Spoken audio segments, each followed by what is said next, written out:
Welcome to the Race Spawn Everything, episode 252 on this cold and damp Perth evening. I am Fenian, your host, and I have my trusty co-host, Nolsey, here with me. How are you, Nolsey? Hello. All good. All good. I wasn't expecting the rain this morning and the thunder earlier this morning. No, neither did I. So look, it's just the two of us today.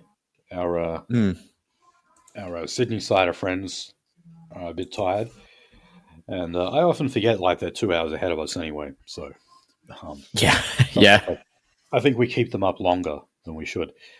So anyway, just like the last two episodes, we are going to start off talking about Israel and Gaza and the surge in anti-Semitism in Australia and elsewhere. Just terrible. The what's really been dominating the news in the past week in terms of Gaza has been the facilitation of aid into the Strip. And as we know, it is very, very hard to get in there by sea. It is also very hard to get in there via land vehicle. So the best, apparently, Israel can do is allow these drops to come in. This is where they attach a parachute to a large pallet of food and medicine and actually just drop it into the zone. And this has not always been a pretty picture. No. These pallets can actually weigh up to a ton each. And there was actually a young boy who went after one and he was crushed to death by one. And, you know, this is actually exactly the thing that we were told would happen if it was the only way aid could be led into Gaza. So it's sadly ironic, you know, that we've got aid that's actually killing people on delivery. But again, it's like, how else are they actually supposed to get it in there?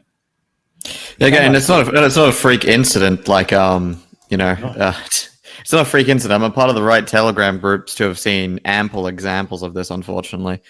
But yeah, like we've been boiled down to this because it's just generally hard to get aid to these people while keeping the contents of your brain in one piece as well. Right, and another reason they're saying that like they can't bring it in like just by vehicle is because apparently Hamas hijacks it every time. Yeah, likely story. Now, one of the things about this is that, like, look, I have no doubt that Hamas is taking some of the aid. Why wouldn't they? They need to eat as well, don't they? They need medical treatment just like anyone else. And as we know, Israel just calls anyone in the Gaza Strip Hamas. Yeah, if you're any kind of organized authority that isn't wearing an IDF uniform, yes, you are Hamas in their eyes. Right. So, I mean, by that very broad stroke definition, of course, you would have to say that Hamas is taking some of the aid. Some of the aid also is being used to keep the hostages still alive. Right.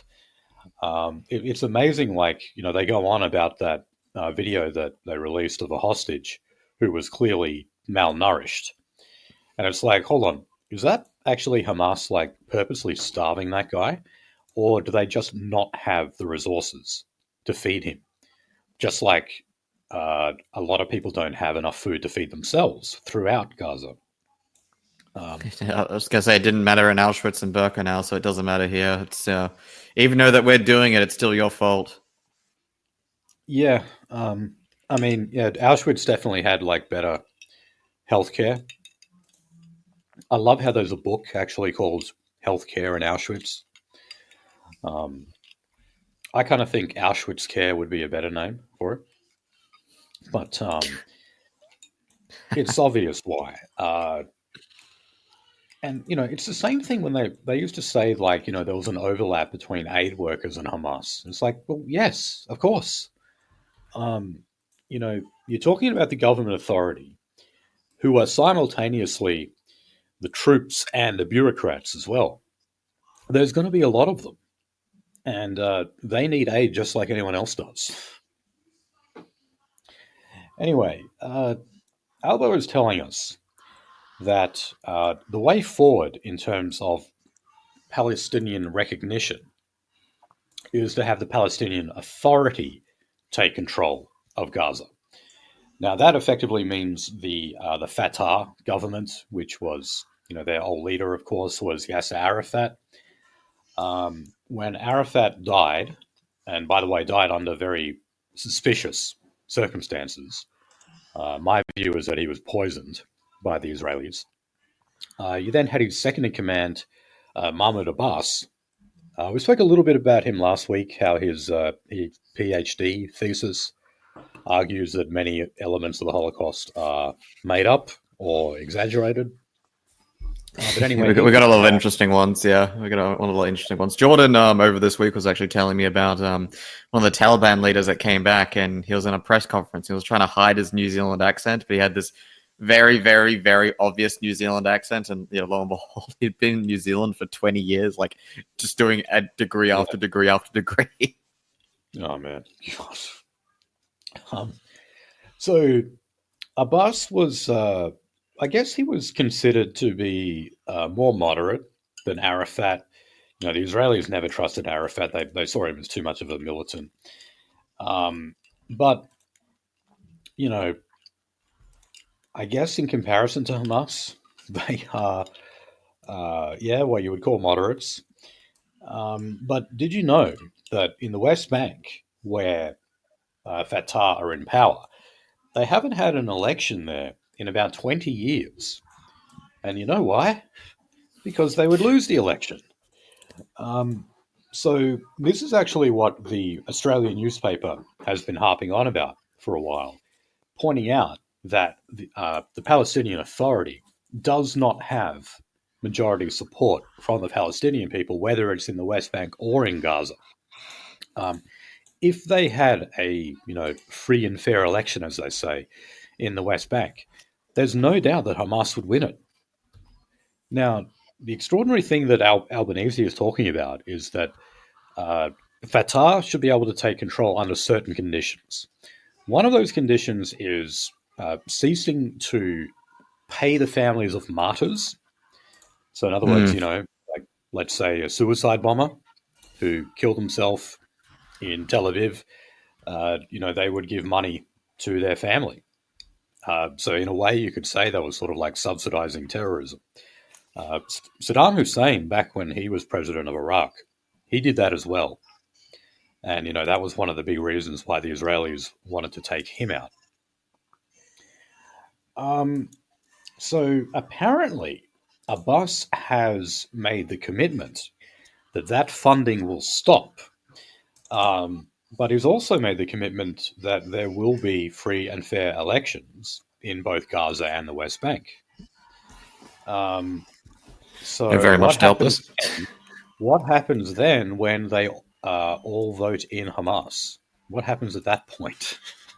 Well, then they do what they did when they fucking started this cycle, this current cycle, I'll say, because removing democratic rights from Palestinians have been democratic. The ability for the Palestinian people to determine democratically their own leaders has been going on and off since like the fucking late 50s from memory. Right. But this current cycle started late 90s. They'll do what they did before, which is like they literally just ignore it. So you're like, well, that didn't happen, and we're just going to suspend elections for a while for security reasons.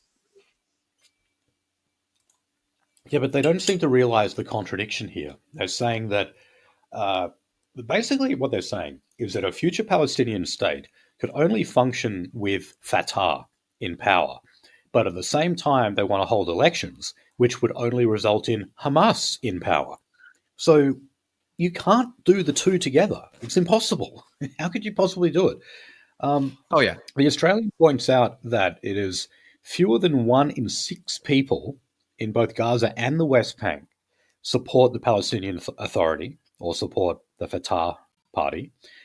And in the West Bank alone, Hamas has about 60% support.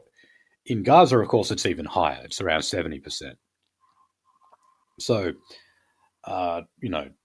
these numbers are just far too inconvenient for there to be any hope of Fatah actually winning an election. So I don't know how this is going to pan out later. Um, Unless, of course, they were to just do what they did in Afghanistan and just let the old party take over. Hmm. Well, I mean, it makes for some interesting war tourism for a certain British lord, but yeah. Yeah. So, as we can imagine, the normie right is still spitting chips over all of this. Susan Lee and the coalition are saying that in the event that the coalition has returned to government, they would reverse Australia's official position of recognition of a Palestinian state. And Mm. they said that Anthony Albanese is in denial about the consequences of the war in Gaza. They have gone as far as to say that they are rewarding Hamas, that they're sending the message that terrorism in the region can result in getting what you want. So it sends a bad message. Um, my response to that would just be, well, does that mean then that the Israelis are allowed to do literally anything they want to do simply because Hamas, supposedly started this conflict? They didn't Yeah, I'll start give it. it to I'll give it to Jordan Vanderlam holding that new Sky News commentator Freya. And by the way, don't let her name fool you. She's ethnically Jewish. That's important context, by the way. Over the thing because Jordan actually did position that argument quite well. He said like oh, when do you think this conflict started? And she went straight in for what she wanted to nail him to the ground for, which is it started October 7th. And he was just like, look, he's like, we've been seeing this pattern since 1948. like you're fucking bullshitting yourself if you think that's where this started. Yes, that's when it started, was 1948. So, uh, so that said, Hamas did actually release a statement applauding the Albanese government. So I'll just read what the statement said. Such a move reflects a growing global awareness of the necessity to end the injustice suffered by our people for decades. We call on the Australian government to translate this recognition into concrete actions by exerting diplomatic pressure to end the Israeli occupation. So, this is also something that the Libs and Sky News, or Sky Jews, as Mark Latham likes to call them, they've jumped on this and said, oh, look, see, you're doing exactly what Hamas wants. Mm. Well, yeah, but not because these are like direct demands of Hamas. In fact, as Albanese did point out, Hamas does not support a two-state solution. They support a one-state solution that results in the dismantlement of the Israeli state. And you just have one recognized country, which is Palestine. Now, of course, you could say that, this is better than nothing, that Hamas would still accept this as a win. Recognition of a Palestinian state side by side with Israel is still a win of some sort. But again, I just say, like, to what extent would you want to actually take that? Do the Liberals and Sky News really think that Israel should simply just be able to continue indefinitely or infinitely to starve the population and destroy their infrastructure? Yes. Is that is there not is there not any point where you say, okay, I don't care if this is what Hamas wants, And something for has to be done? and for a good chunk of Sky News, as Mark Latham has said, by giving them a different name, for a lot of them, it's an ethnic need to do that. Yeah, We just need to starve them to death. We just need to starve them to death. That's okay. It's okay. It's okay because it works out for us, so that means it's all right. God chose us. Yeah. Actually, I saw an interesting stat the other day. In the Ukraine-Russia war, that has been going even longer. Total children deaths of children is 0.3%. Okay, in Gaza, it is 37.7%. Yep. Now that should give you an idea of just how targeted Israeli rockets are. They're targeted, but they're targeted at civilians. They're targeted at everyone there. They're targeted at journalists. They took out a whole bunch of Al Jazeera journalists recently as well,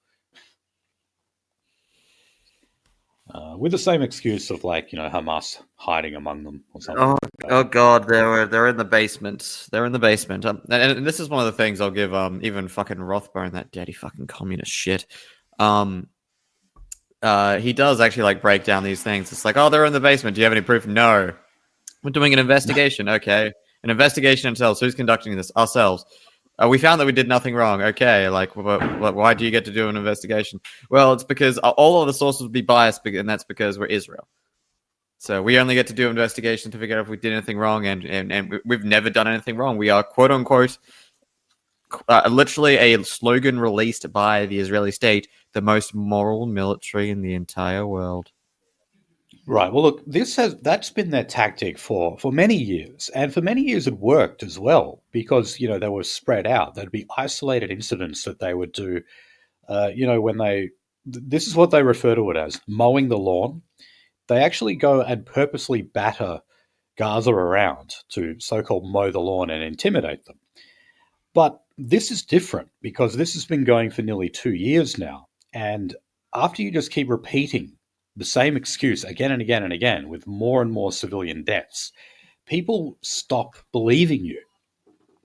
So, yes, while that is the act that they have followed again and again, it's not working now because people don't believe them, and that includes I know I've said this before, but like there's a faction of mainstream conservatism, or maybe not mainstream, but a faction of conservatism that is anti-Israel now and anti-Zionist.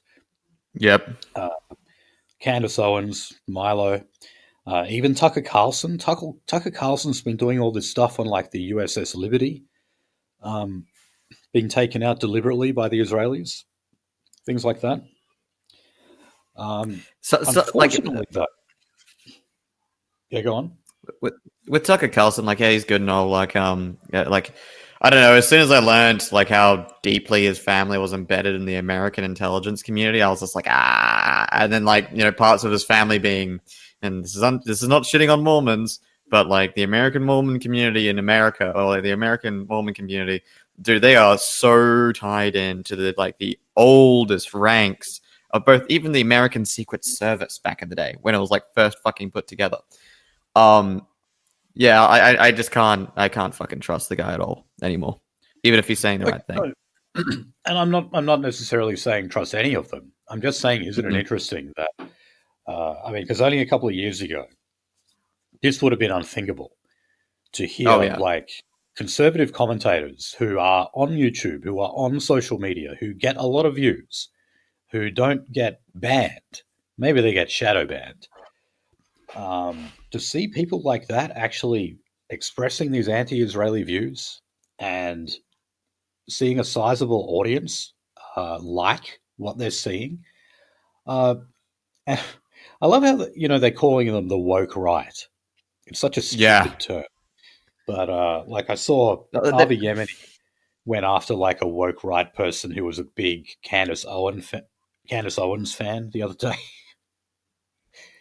He was drunk. He just didn't give a shit. He wasn't even fucking trying to make an argument. Yeah, but like I don't think we really have that in Australia yet, do we? Do we have a woke right? Do we have like well-known conservative commentators that are anti-Israel? I mean, basic shit. I mean, like Ozpil again. I've heard Ozpil being called woke right.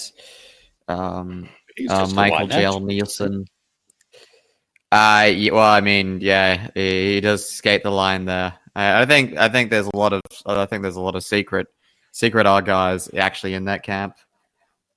Which is actually Okay. one of the things I've seen the ECAJ reeing and the AJA fucking reeing about this, saying like, well, stop calling them the woke right and start calling them what they are. Like they're evil Nazis trying to kill us. They're trying to cause another shower. All right. I'm I've only just recently become familiar with Ozpil because of the March for Australia. Hmm. He's one of the organisers. I thought it was hilarious, that hit piece that points out that he comes from a wealthy family. My reaction to that is so like, if anything, it makes his stance more honourable because he's willing to kind of put that lifestyle at risk. Oh yeah. He could quite easily live a quiet, pampered life in total luxury, but he's chosen to actually take up a fight and risk his family's wealth. So I think that article really backfired on them, actually. Well, yeah, no, I mean that is the case. The people saying like the private school boy wars because they'll fucking putting him against it's like Jordan Vanderlam because he went to like literally the next ritziest private school and his family are also South African property investors who in 1994 sold everything in South Africa and jumped ship to Australia. Right. I found that kind of funny too. But yeah, no, it's one of those things where it's like, oh yeah, you're only allowed to have an opinion as a private school boy, or if you're someone from a wealthy family. If your opinion is, checks notes, nominally left leaning, and also feeds into all the sources of wealth that maintain this country's wealthy elite. Right. So, yeah, I definitely have nothing against Ozpil for being born into wealth. Not exactly something he chose, um, but I commend him for standing up.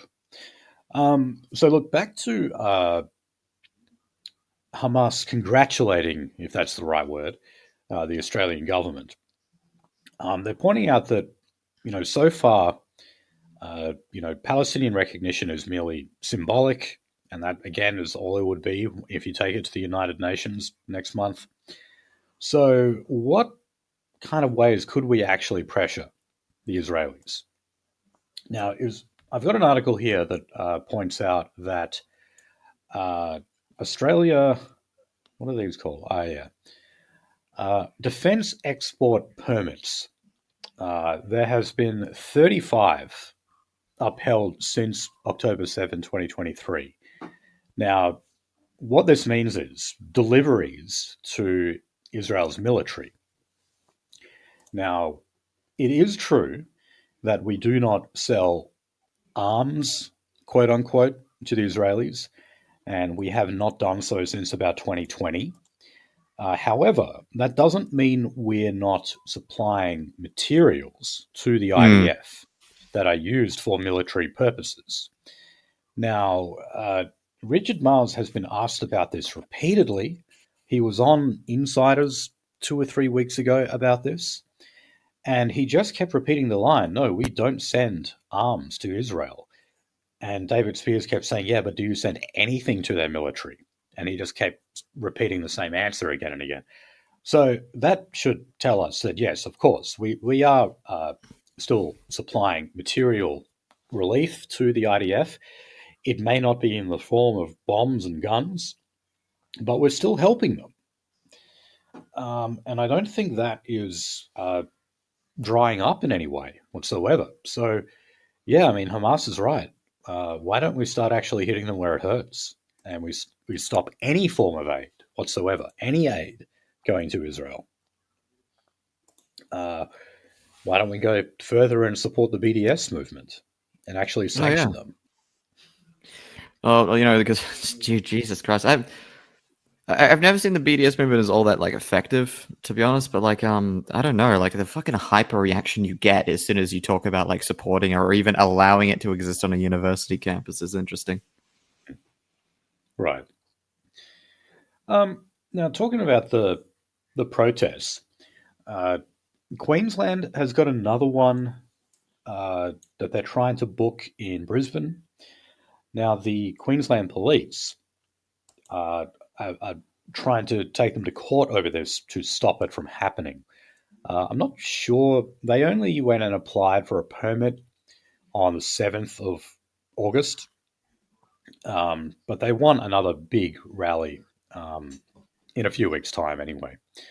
I'm just wondering so far, in terms of our own March for Australia on the 31st, I haven't read anything yet about police saying they want that banned, which is interesting. I'm wondering if this is because some of the police are on our side in that regard. I mean, there was like, look, a lot of the locations and etc. were delayed because it's like, oh yeah, still in negotiations with police, and the fact that the police were willing to even like tolerate negotiations is interesting. Right. Kinda. Especially so soon after the big Sydney march with 100,000 people, where the police was saying that they risked a crowd crush. Oh yeah. So, I hope that we can see even bigger numbers because, I mean, if Sydney can get 100,000 people to march for Gaza, surely we can attract around about the same amount to rally for our own country. Well, if you have been paying attention, there has been some significant psychological operations going on this past month. Yeah, like what? Oh, like basically scaremongering, saying actually no, go to the one on September 13th, and in fact there's another one after that, and Right. Yeah, and also like just like fear mongering about, oh, here's the organizers, oh, it's a trap, you're all going to get arrested. No, not if look. They're doing that on purpose, just so that the numbers dwindle on the day itself. They're trying to divide it into multiple marches so that it doesn't look that big. No, look, if you're worried, just on the day, just mask up. That's all. That's all I'd really say. But you need to go. But like I said, we can't let a Gaza protest eclipse our own. Okay, in our own bloody country. So turn up, bring your Aussie flag, bring your Eureka flag, and just mask up if you're afraid of being identified. Now, just last thing on Gaza, etc. The Bendigo Writers Festival. They were going to have their opening gala, and they have axed 15 sessions of it. Now, this is to do with free speech concerns. So, according to its code of conduct, it instructs participants to avoid language or topics that could be considered inflammatory, divisive, or disrespectful, and on controversial commentary. So a lot of the people who were attending this event were freelance writers who have written a lot about the Gaza conflict. And basically, that's what they wanted to use this platform for. They wanted to discuss it and put forth their own views on it. The code also requires compliance with La Trobe University's definition of anti-Semitism. And you know what definition that is? Same one as the IHR. It's the one that effectively means any criticism of the state of Israel or Zionism is considered to be anti-Semitism. Therefore, it's a suppression of speech. So it's not surprising that all of these writers have pulled out. All right. Yeah. Let us turn to the economy. So we got another interest rate cut. Aren't we lucky? So it was taken down by 0.25%, and it currently sits at 3.6%. So yeah, it's a little lower. Not much relief for people because it's a tiny cut, and People are already mortgaged to their eyeballs if they can actually afford a deposit on a house. So it's a tiny bit of relief. And if we get any more, there won't be many. No. Yeah. So the other story that has not been gaining as much traction as the government wanted was this economic roundtable on productivity in Australia. So this is, of course, being hosted by Jim Chalmers, the Treasurer. It's supposed to tackle the issue of falling productivity. And this is something that's not just unique to Australia. We're talking the world over in the past 2 decades or so have seen productivity ever so gradually decreasing. Now, here's what the Australian named as the reasons for that fall in productivity. Falling private investment, slower adoption of overseas technologies, excessive red tape and regulatory barriers, and reduced competition, which leaves business with fewer incentives to innovate or improve. Uh, okay, let's start with that last Yeah. one. When they say reduce competition, yeah, that's true. But also, what if you have a nice, cheap supply of labor that pick your fruit, and that ends up costing less than what it costs to just buy a machine to do it? That's one thing, that's there. Excessive red tape. Well, I don't know about that. Certainly not Maybe. in terms.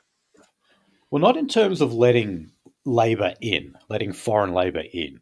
Um, there's not enough red tape in that regard, I would say. Uh, if you're talking about, domestic regulation, then yeah, okay. I've often said that I think that something like payroll tax is just a ridiculous burden to put on business. Yeah, Just for that's one of those things like getting tax for employing people. That's great.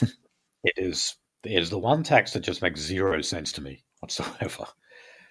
Um, but yeah, the other thing is, it's all just part of the immigration Ponzi scheme because big companies keep importing people en masse to do their work for less wages, and then those people end up settling here. They have children, they start new lives here, and then their children regress to the mean, become dole bludgers, and then we have to end up importing more brown people to make up for that, which is why it's a Ponzi scheme. You keep building and building and building more people, more people, more people all the time until we're just going to end up being a big brown mess where no one has competence to do anything. And we're going to end up looking like Brazil or worse still, South Africa. So, the Marxist critique here actually really works. They say that the capitalist will sell you the rope in which to hang himself. Um, that is what's going on here in regards to big capital and foreign labor. Yeah, that Foreign was one of labor, the things we were talking about last night. It was just like, it's like, hey, like, why the fuck can't you? Why can't the property investor class can't see this? Why can't the banking class can't see this? Why can't the political class can't see this? It's like, well, they probably can. At least some of them definitely do. The non ideologically committed, which are quite a few of them actually, do. They just don't care because the event horizon of that being fucked up is far enough in the future that it's not really going to affect them. And honestly, they do believe that even their kids are going to have enough money to migrate or immigrate to somewhere else where they don't have to give a shit about the problem. yeah, they don't think long term. They're going to think about their own No. profit margins that they will get their hands on. And yeah, even if they do look at the projections and think, oh, if we keep doing this, the economy is going to tank at some point, and even our own company would, go down the shitter. Well, who cares? I'll be dead by then. Yeah, The boomer mindset. that is, capitalism sowing the seeds of its own destruction. Um, anyway, There was a leaked document from the roundtable. So this included a number of recommendations that have been given by different sectors of the economy. We actually went through some of them last week. So, there were recommendations from the ACTU and from the various business lobbies. Of course, they both say different things. Unions are now calling for a 4-hour work week. They are even doing so with an appeal to productivity numbers, because according to them, if you look at countries that have implemented, if not 4-day weeks, then the equivalent, where you just work fewer hours, they reckon that those countries have actually seen an increase in productivity. I don't know. Okay. I'd like to see so increased productivity, less hours. I'd like to see longer term studies on like burnout and business turnover. Yeah, I mean, what you also got to remember is it doesn't necessarily mean shorter hours, but it does No. mean you'd get, if you could work the same hours and you just get more penalty rates, you know. Yeah. And maybe those penalty rates are, somewhat of an incentive for you to work harder and produce more. I'm not sure. I'm not an economist. That kind of stuff I'm really not sure about. We should probably go kidnap one someday for the show. You should. Yeah, and so the business lobby, on the other hand, has called for a 25% reduction in regulatory compliance burdens by 2030. They say that particular red tape is costing the economy $110 billion a year. They also said that they should appoint a better regulation minister to fight the accumulation of compliance measures. When Kerry Packer did had his grilling in the Senate, and he basically turned it around on everyone, and he ran the show. He was talking about how, look, when you introduce one law or one regulation, surely you should abolish another, because otherwise the laws just keep stacking up and stacking up. Yeah. In terms of domestic regulation, I think I broadly agree with that. If you are going to be shackling business for one particular measure, well, you want to think about actually relieving them in others. Well, we're in a state in this country where, like, if you're say like someone who is of the level of competency to make like a middling business and whatnot, you will be completely and utterly butt fucked by every single government institution and licensing bureau and yes, regulatory, independent of, by the way, those two previous things, regulatory body, because there are instances where that's the fucking case, and that will shut you out. But if you're like on the level of capital where you can afford to have pay like separate companies to make sure you're in compliance and whatnot, yeah, that's perfectly fine. And on top of that, if you're in the relative industries, there is little to no regulation stopping you from just importing brown slave labor and paying them functionally nothing. And that goes for everything from agricultural to IT services. Yeah, so I mean, that's actually kind of an old libertarian critique that says regulation is good for big business because it keeps out competition. You've got other companies that just don't have the money or the capital to comply with the amount of regulation that is there. Therefore, that creates a barrier to entry into that market, and the big players are protected in that way. And yeah, there's some truth to that. Hell of a lot of things in libertarian land that don't work, but Oh yeah, that's one area where I think they've got a point. so I'd love a libertarian society. Is like, well, what if the other people aren't libertarian? What if they decide that it's not going to be libertarian? It's going to fucking take your shit.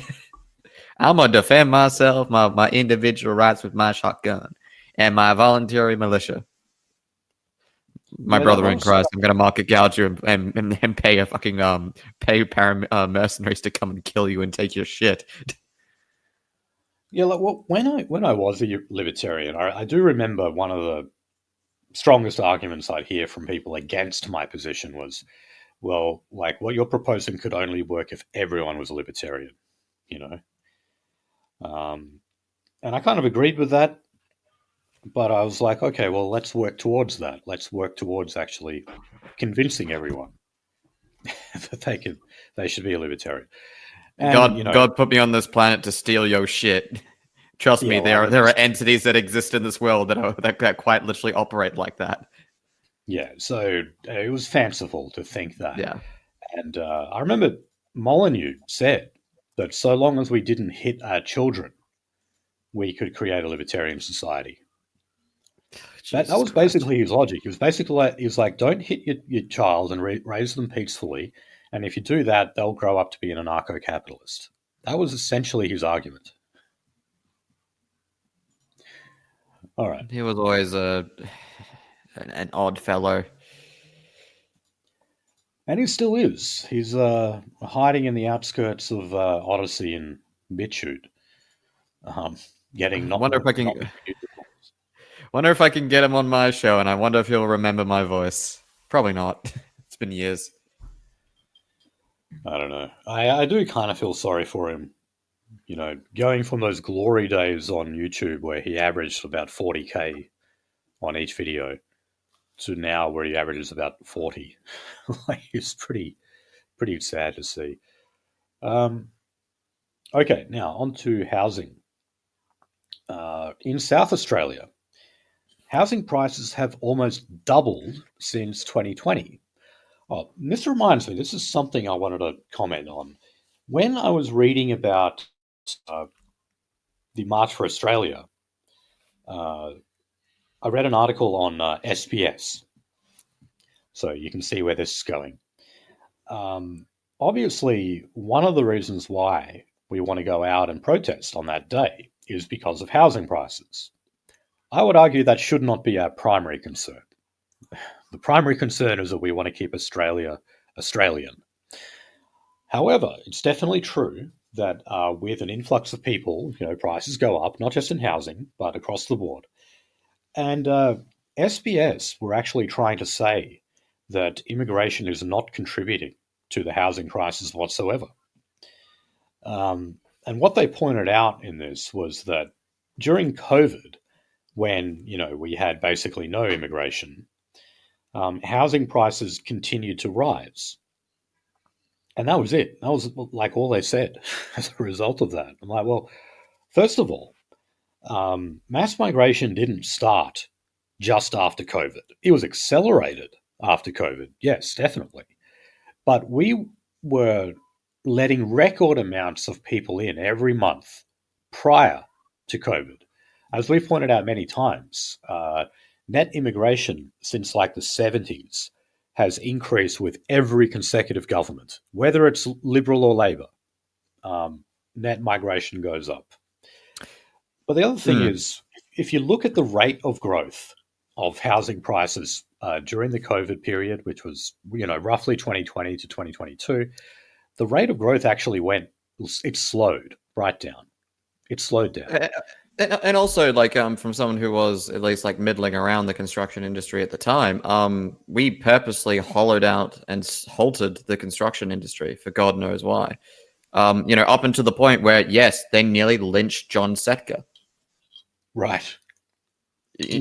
People forget that, like, literally, they stopped the construction industry for like pockets of months at a time. And even with a stagnant population, you still need more houses because, people still reproduce at the end of the day. Like, there's always more human beings, and like if you have a fixed population of like a 1,000 people, and then you come back a year later, it's not going to be 1,000 people. It's going to be like a 1,010 or some shit. Right. And that's why, this story that I just read out in South Australia, within only 5 years, the prices have doubled. Now, like, you can't tell me that has nothing to do with mass migration. I After mean, 2022, when the COVID restrictions started to fall away, that was when we had to make up for the 2 years of essentially no migration with this accelerated form where we were just letting hordes of people in. And you can't tell me that it's just a coincidence that that was the point where housing prices started to just soar, started to absolutely Yeah. shoot up. Well, again, this is the point that I made was because Fluoride was asking me like, "Oh, what do you mean we need to make up? Make up what? What was the exact point of what were we making up there?" And I said, "Well, because there was a pound of flesh lost by corporate, government, building construction, property investment industries over the COVID period, you need to suffer personally to make up for the profits lost." They need their pound of flesh back and more. They need their speculative pound of flesh that they believe they were going to get with their highest possible ever outcome. They need that pound of flesh and more from you now. You need to suffer now so they can have their pound of flesh now.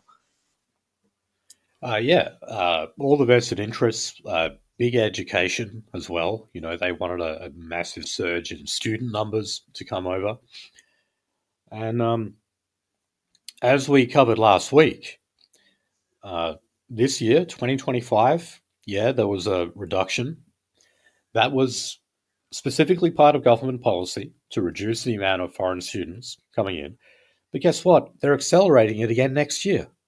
Yep, it's cranked right back up. You got a reprieve. You didn't get a fucking solution. No. Okay. Now, there was a report covered in the ABC finding that Australia's income inequality is actually probably worse than what you think. And one of the reasons for this is because official statistics ignore the income that homeowners derive from their properties. In other words, the profits that they make or the rental payments that they receive. So it also found that one of the contributors to that was the favourable tax treatment of owner-occupied housing. We covered a bit of this last week. Basically, negative gearing incentivizes people to hold on to their properties rather than sell them. Because you can negatively gear your second property. So I've heard the Greens talk about this as well, like they want to abolish negative gearing. And look, I'm basically at that position as well, where I'm like, okay, fine. If it frees up the market a little bit, if it encourages more boomers to sell off like their third, fourth property, whatever, okay, fine. But there's no way you can blame negative gearing alone for what's going on. Okay, because how long have you bloody had it for? Oh boy. Did you wouldn't have happened to have seen a little debate between a Cos Samara? What the fuck is his name? Greek shitbag. Greek. Cos Shamara, he was like he's the Redbridge Institute guy. Makes basically the guy who fudges immigration numbers for the government so they can fudges numbers in relation to immigration, like housing, etc. So they can, wink, wink, nudge, nudge. Actually, it's let me obscure it a whole bunch. He debated John McGowan. I was watching it on this little late night show I did last night, and we're just looking through that show, and he was basically saying like, oh well, actually it's this. Oh well, actually it's that, and he went on these gigantic fucking literally schizo rants about how like, well, I know that like it wouldn't be in a landlord's interest to like actually not have the house on the market making money right now. But I know that there's land, like I've got data from self-reporting renters that there's landlords fucking with their rental prices. That means they're taking their portfolio off the market, so they don't get money for their portfolio, and this is to their economic advantage. And literally couldn't explain how. Then John McGowan was like, well, have you let's have a look at how many people apply for a rental and let's graph that out. Oh, it turns out it literally looks like an exponential chart starting in fucking 2022. Right, which is when we accelerated migration. So yeah, like, and then he's like, well, yeah, but it's the landlord that's agreeing to rent for that price. It's like, well, the landlord's agreeing to rent for that price because he can. Right. That price Of wouldn't course. exist if there wasn't fucking, like 3 families of Indians, if we're being honest, willing to fucking split that price up between themselves. Hmm. So look, this report considers untaxed income owner occupiers get from their homes via imputed rent, which is the value of living in your house without paying rent, and capital gains made when the home's value rises. So if you take all of those things into consideration, uh, income inequality is higher and is rising more significantly than what we currently think. So yeah, a Ah, lot of the time there's these perks, uh, things like passive income and capital gains that people make that we don't really take into account. In fact, I heard Alex McNabb. Actually, I heard one of the recent episodes of the Daily Show. They found that in America, anyway, boomers are buying property at a higher rate than millennials and Gen Z. Now, I mean, just think of that for a second. Like, what you hmm. mean? People who already have property and already have several properties, they're And buying more property than the generation that doesn't own them yet. Like, and it holds. I think like boomers, and obviously excluding some families, because I think we all know what families I'd be referencing there. But excluding some families, boomers own like 40% of America's capital in assets and yeah, etc. It's like, oh yeah, so you got a group of people who already owns housing, in most cases multiple houses, and already has like an investment portfolio. Like, how many fucking guys, even fucking like your age and my age, do you think like have a decent portfolio? My age, it's like zero. hmm, But yeah, like like already basically have set for a fucking retirement, and that's the retirement is going to be paid out by using social security from a much younger generation, which will never see a cent of it in return. Yeah, like okay, so yeah, you're going out and buying houses. Well, thank you. The day of the pillow really truly could not come soon enough. right. Um, yeah, no, we need to crash that market and send a lot of boomers bust so that the rest of us can afford houses. It's pretty simple. And if you shut the door on migration, you could do that pretty quickly, and it would be painful, no doubt. But For you. desperate time, desperate measures. Yeah. Couldn't resist. Sorry. All right. So we'll move on to industrial relations. Already kind of covered the stuff on the 4-day week. So, yeah. So the Australian Services Union, um, they're calling on the federal government to fund a huge nationally accredited training program in the facilitation of artificial intelligence. So they're saying that obviously AI is being rolled out more and more in the workplace. People are using it to get tasks done faster, or Mm. maybe even in some cases just to replace staff completely. But because of the rate of growth, a lot of unions are complaining that their members are simply not trained well enough. Oddly enough, I Um, was seeing a whole bunch of conservative commentators call this like, what was the woman who fucking put it forwards, or was one of the women who put it forwards? They're like they were calling her idea a crock of shit for introducing this levy, okay, so which look, is that was a weird they're reaction also to be honest. That's why I'm bringing it up.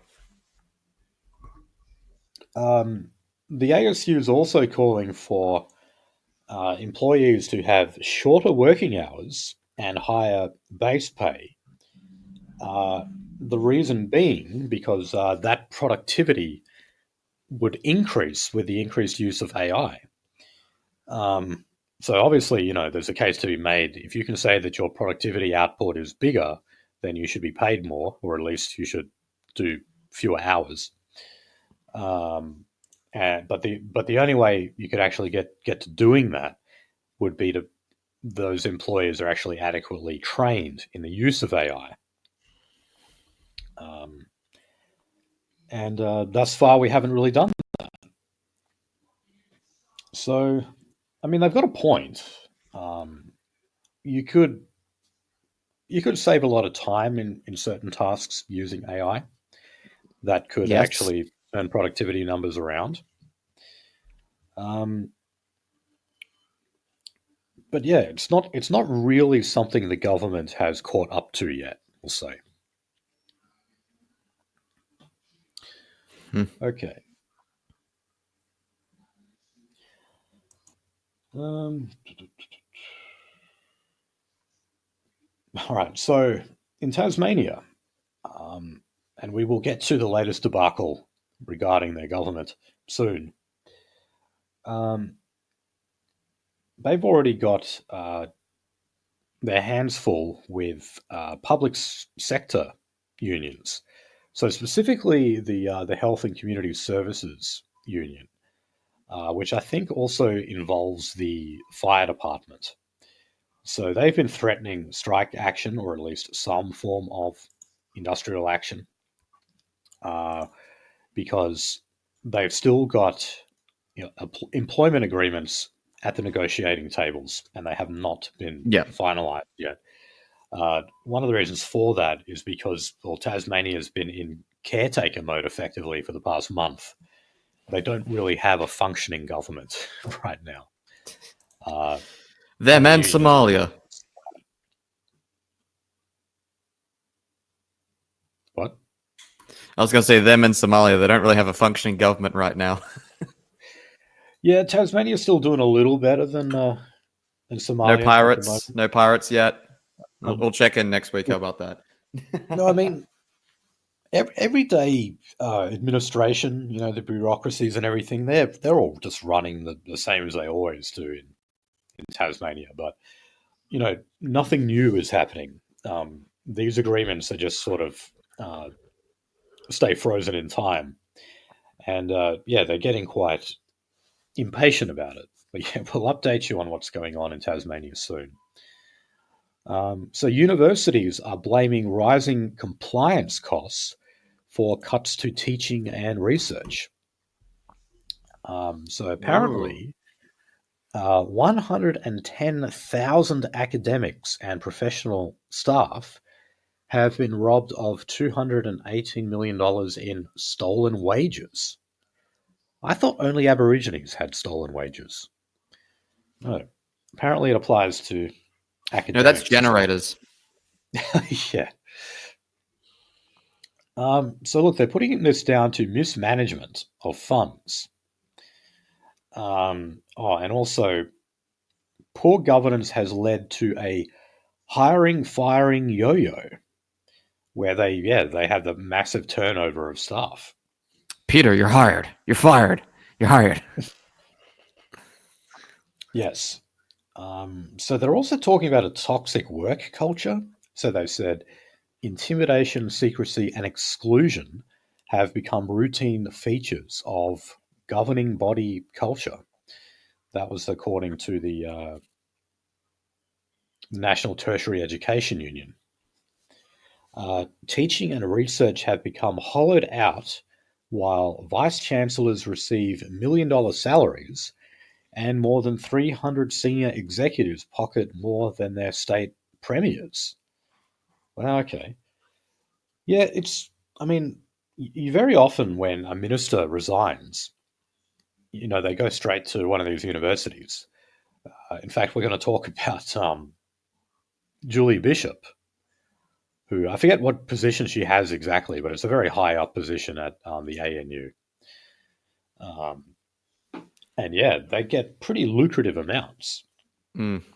Uh, and as far as I know, if you're just a regular academic there, professor, associate professor, whatever, you don't get that much, I don't think.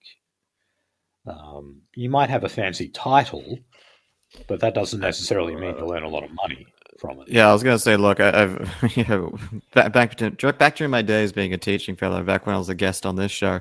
Um, yeah, like I knew fucking guys who have been like at a university for like 6-7 years who are earning less money than like basically like a fucking a school teacher that takes care of retards. Yeah. which should be depressing, but unfortunately, those people are like just the I don't know. You only ever go into that fucking work not because like oh you're good or oh you know you're going to be compensated well. It's just because you're an autistic shut-in who knows you wouldn't survive outside of the academic scene. Yeah. Still depressing that's the case, but yeah, unfortunately, yeah, there it is. Yeah, and I guess they're just like teachers at high school or primary school even.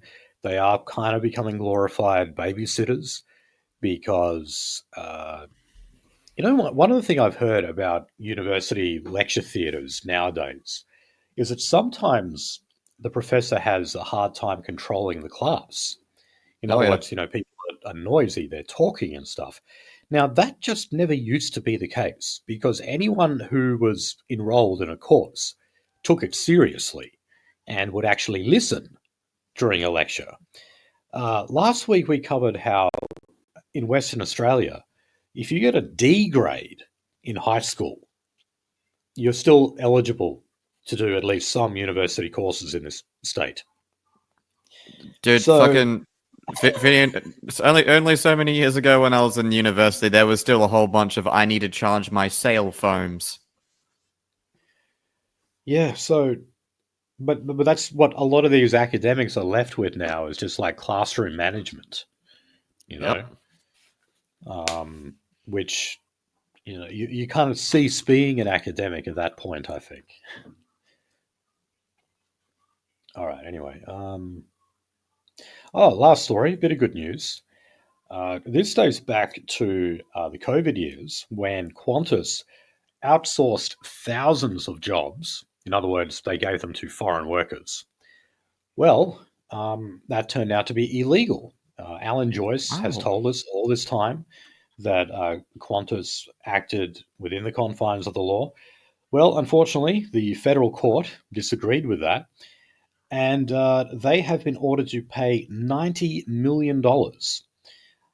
So that is made up of $50 million worth of fines that they just pay direct to the government, and $40 million in lost wages. So yeah, that's an enormous penalty, $90 million for Optus. Did they deserve it? Yes. You betcha. All right, let's move on to immigration. There's a lot of Um, it. yes, there's always a lot of it. We do have a few immigration stories for you today as well. So, oh God, a former coalition immigration minister, this is how the ABC started this article, has joined calls for the government to resolve the status of thousands of asylum seekers on bridging visas. So, yeah, the ABC love when they can get a member of the coalition to say something like this. Like back when the Tamil family was a big thing, Oh yes. they love talking about how, like, Barnaby Joyce and Alan Jones wanted them to stay in that tiny town, and then they ended up just moving to Perth, I think, like the suburbs of Perth in the end. So they never stayed in a regional area like they promised they would. Um, anyway, we do currently have a group of around 8,000 asylum seekers who arrived in Australia between 2012 and 2013, whose claims were rejected under a system that is now abolished. Now, that leaves them in a kind of legal limbo. Um, We so, send them to Rwanda. remember those protests we had a few months ago out, like they tended to happen outside the Department of Home Affairs, their Oh various yeah. offices around the Oh country. god. The They were, Indians basically being like, please, please, please. That was last year, wasn't it? Like the Indians being like, give permanent residency now. yes, and And they then they had couldn't signs even speak like, fucking English. They like literally had no fucking clue what the fuck was going on. It's like, how long have you yeah. been here? 2 weeks. Well, look, to be fair, some of them have actually been here since, well, as it says, 2012. Mm. But look, that to me just says that, look, they're not getting kicked out of the country fast enough. Like, yes, it's a problem that these visas are not finalized, Well, but yeah, not that was because one of they the deserve to things. stay here. It's because Yeah, they that was should be one of the. kicked out. Yes, that was one of the things from the debate that fucking Coles had to sidestep around. He's like, oh, look, like the fastest you could get permanent residency is someone coming into this country, like on, like a temporary visa would be from 2019. And he was just trying to say, like, well, see, that's not obviously the case. So, like, we're not seeing permanent residency from dot dot dot. It's like, well, yeah, that's the fucking point. It doesn't even, they don't even need to even apply for permanent residency or have a bridging visa resolved. They just stay here illegally. Like, Yeah. And they should realize that, they're probably lucky in that case. Like, if they have to just keep renewing the bridging visa every year, well, that's probably better than actually being deported. Because usually, I mean, look, if you come here by boat, for example, they mentioned a guy in here that came here by canoe. Well, you're not supposed to, your asylum claim is supposed to just be rejected and you get sent to Nauru or somewhere, one of the Pacific Islands we have an agreement with. So, yeah, I agree. Let's speed up this process and let's take those bridging visas away from them and give them a deportation order instead. we're about to Oh, find a whole bunch of gay Middle Eastern men, aren't we? all right. Well, So, let's talk about Papua spon- New Guinea. spontaneously gay South African and Middle Eastern men, Middle Eastern West Asian. They're going to be spontaneously gay. Oh, the ones who have sexual emergencies. Oh Remember that yes. term? Oh fucking Christ.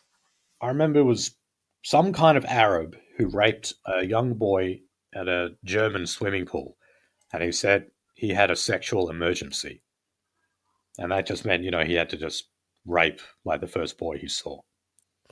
Like I'm that not one making a documentary out of the Congo. It's like, where I am, I must also rape. oh Jesus, yeah. Oh, anyway, um, if that all isn't bad enough, well, guess what? We're about to get more people from Papua New Guinea to Ah get yes. Australian citizenship, not just visas or permanent residency, but citizenship. Now, the reason for this is because in the military bases that we have over in PNG, because remember, PNG did used to be part of Australia, Mm. um, but the unfortunate thing is we never truly let it go. They may be their own sovereign state, but we're forever there mothering them and building everything for them and providing endless aid to them. So that means that there is a degree of cooperation between the two nations, and it does mean that some Papua New Guineans serve in the Australian Defence Force. Now, as an incentive for more of them to do that, they're being promised Australian citizenship. After you've served a certain amount of time, you can then move to Australia with full citizenship rights. Uh, and Papua Oh New boy. Guineans are the least desirable race of humans in the world that you want living among you. Yeah. So what are you going to Some get? Either the active cannibal or the active cannibal's cousin? well, Assuming the look, best. speaking of being spontaneously gay or sexual emergencies or whatever, I remember Amnesty International said that around two-thirds of all women in Papua New Guinea have experienced some form of sexual assault. Uh, and yes, as you say, they do also practice cannibalism. They still do that to this day. Papua New Guineans they're basically Torres Strait Islanders, our Hmm. other indigenous group that you have like off the coast of Queensland. That's what they basically are. I They're the love the ones that Torres like Strait Islanders. They they really hate being mentioned in the same breath as Aboriginal Australians. Man, holy shit. they. Yeah. I think well, their IQ is slightly higher, isn't it? Oh yeah, they're like they're Polynesians. They're not like Dravidians. Yeah, but they're pretty black Polynesians. Yes, I mean yeah, they're from the deepest, darkest of Polynesia, the Polynesian Right. region. But yeah, Yeah, no, so they're like they're not the same. They're not the same race as Aboriginals. They are very very unique. They will have some admixture, obviously, but like yeah, they are not the same people. yeah. So I mean, they're slightly higher IQ. They commit slightly less crime, but not by much. And then, yeah, all you have to do to see what they act like when they're all put together is have a look at how Papua New Guinea functions. And it is one of the biggest fucking shitholes in the world. And yeah, great. We're letting in more of those people into our country with full citizenship. Fucking Jesus Christ. Okay, so here's another migrant who was allowed to stay in Australia under Direction 110. Now, if you recall, we had the former Direction 99, which effectively that was where the Administrative Appeals Tribunal, which is now the Administrative Review Tribunal, it was able to override the cancellation of a visa. In other words, give that person's visa back if they had been refused on character grounds. So that that meant we had a hell of a lot of like criminals. And when I say criminals, I mean like, rapists, murderers, like serious criminals. A lot of them were allowed to stay in Australia. We abolished that Direction 99. We replaced it with Direction 110. But even 110 is not doing its job. So the latest example we have here is a man convicted of manslaughter after he killed his wife. He went and took his case, because his visa was cancelled, he took his case to the ART, and under Direction 110, the court ruled that the appeals... Oh, no, sorry. It was the tribunal actually upheld the decision, but then he took it to court, and the court said that the tribunal made an error in weighing the risk the man posed to the Australian community, right? In other words, they said that he doesn't pose a threat to the Australian community. Therefore, you should give him his visa back.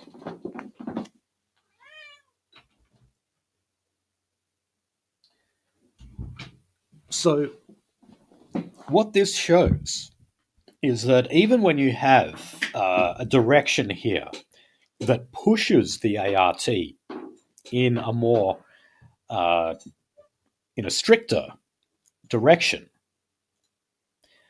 it doesn't matter when you take it to court, because you still have activist judges who will just override the tribunal's decision and just say, no, actually, we think this person who killed his fucking wife is not a danger to the public, even though he is a murderer. All right.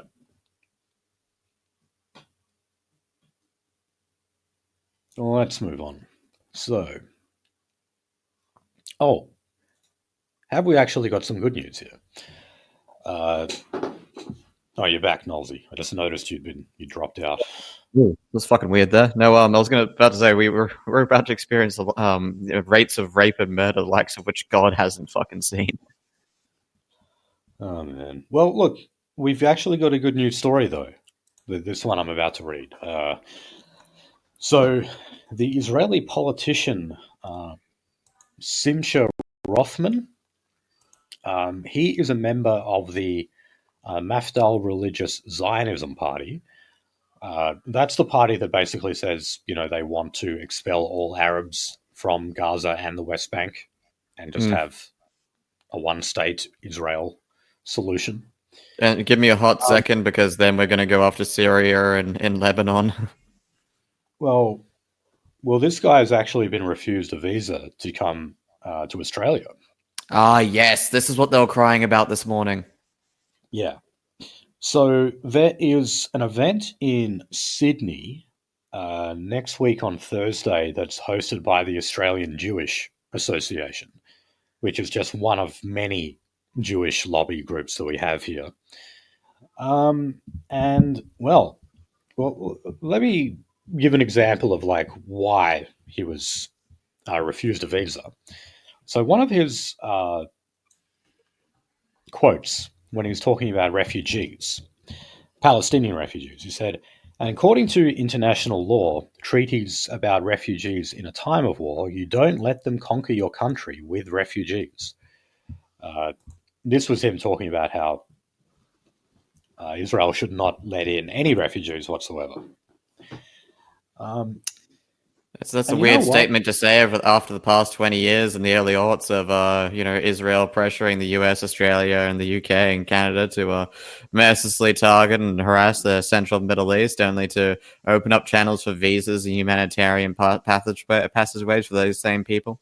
I would tend to concur with you, Mr. Roth, but but why now? Why just now? Yeah, and why can't other countries do that as well? It'd be like ordinarily I'd be fine with all of this, but you're It's the always telling us that hypocrisy. the Western nations have to take in all of these refugees. You bomb the living crap out of them, and then they flood into our countries, and we're just expected to absorb them all.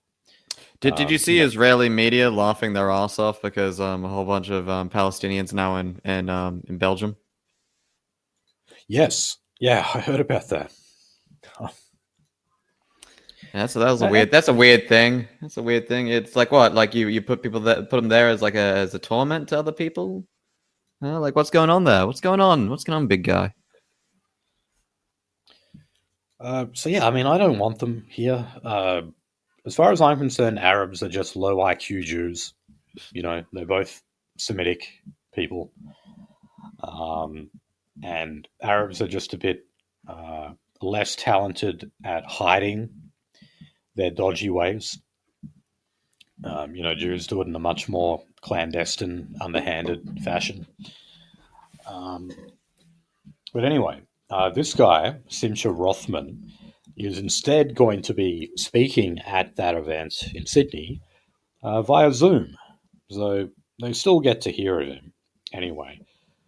Now, I would say, giving this guy a visa just to be in Australia for a short amount of time, I don't care all that much about it. But the thing is, though, they have to be consistent when it comes to the regulations, because if you are considered to be someone who can stir up emotion, then you're to be refused a visa. And this actually kind of started back when Paul Keating didn't let David Irving into the country. Yes, political tit for Which, tat visa denial. Yeah. yeah, it was, and that would have been like all the way back in '95 or something, I think. And uh, so yeah, like if you were found to be a bit of a rabble riser, if you were a person who was likely to make a speech that could upset people, then on that basis alone, you were to be denied a visa. And we've had many other examples, like David Icke. Yep. He's the guy when he talks about lizard people, the Jews think that he's talking about them. So he was denied. No one ever said that. Where did you get that idea from? Because no one said that. That's right. And yeah, and by the way, when he says lizards, he actually does mean lizards. He means it literally. He Like talks he's about like insane. an alien reptilian race that shapeshifts. He means it literally. Yes, it's completely wacky and crazy, but that is actually what he means. But the problem is Because he gets a little bit too close to the sun on certain points of geopolitical policy and domestic policy. he does critique Zionism, but he has never ever said that he thinks that like the reptilians are Jewish. He's never said that. Um, but anyway, well, the point I'm getting at is that if they ban certain people based on that criteria, then they have to be consistent across the board, and that's why there's Israelis who have, by our standards, some kind of radical views. Uh, they're denied entry. It doesn't really make a difference in the end, considering he's just appearing via Zoom. But hey, now what has been Israel's response to this? Well, uh, Israel's foreign minister, Gideon Saar, has revoked the visas of Australian representatives to the Palestinian Authority. So there we go. The tit for Yeah. tat has already started here. Um, so here's what he said. While anti Semitism is raging in Australia, including manifestations of violence against Jews and Jewish institutions, the Australian government is choosing to fuel it by false accusations as if the visit of Israeli figures will disrupt public order and harm Australia's Muslim population. It is shameful and unacceptable. Wow. So he also instructed the Israeli embassy in Canberra to carefully examine any official Australian visa applications for entry to Israel. Now, our foreign minister, Penny Wong, said that Israel's decision here is unjustified. She also said, at a time when dialogue and diplomacy are needed more than ever, the Netanyahu government is isolating Israel and undermining international efforts towards peace and a two-state solution. So yeah, look, take this. I would advise the Australian government to take this as an opportunity to end all military aid to Israel.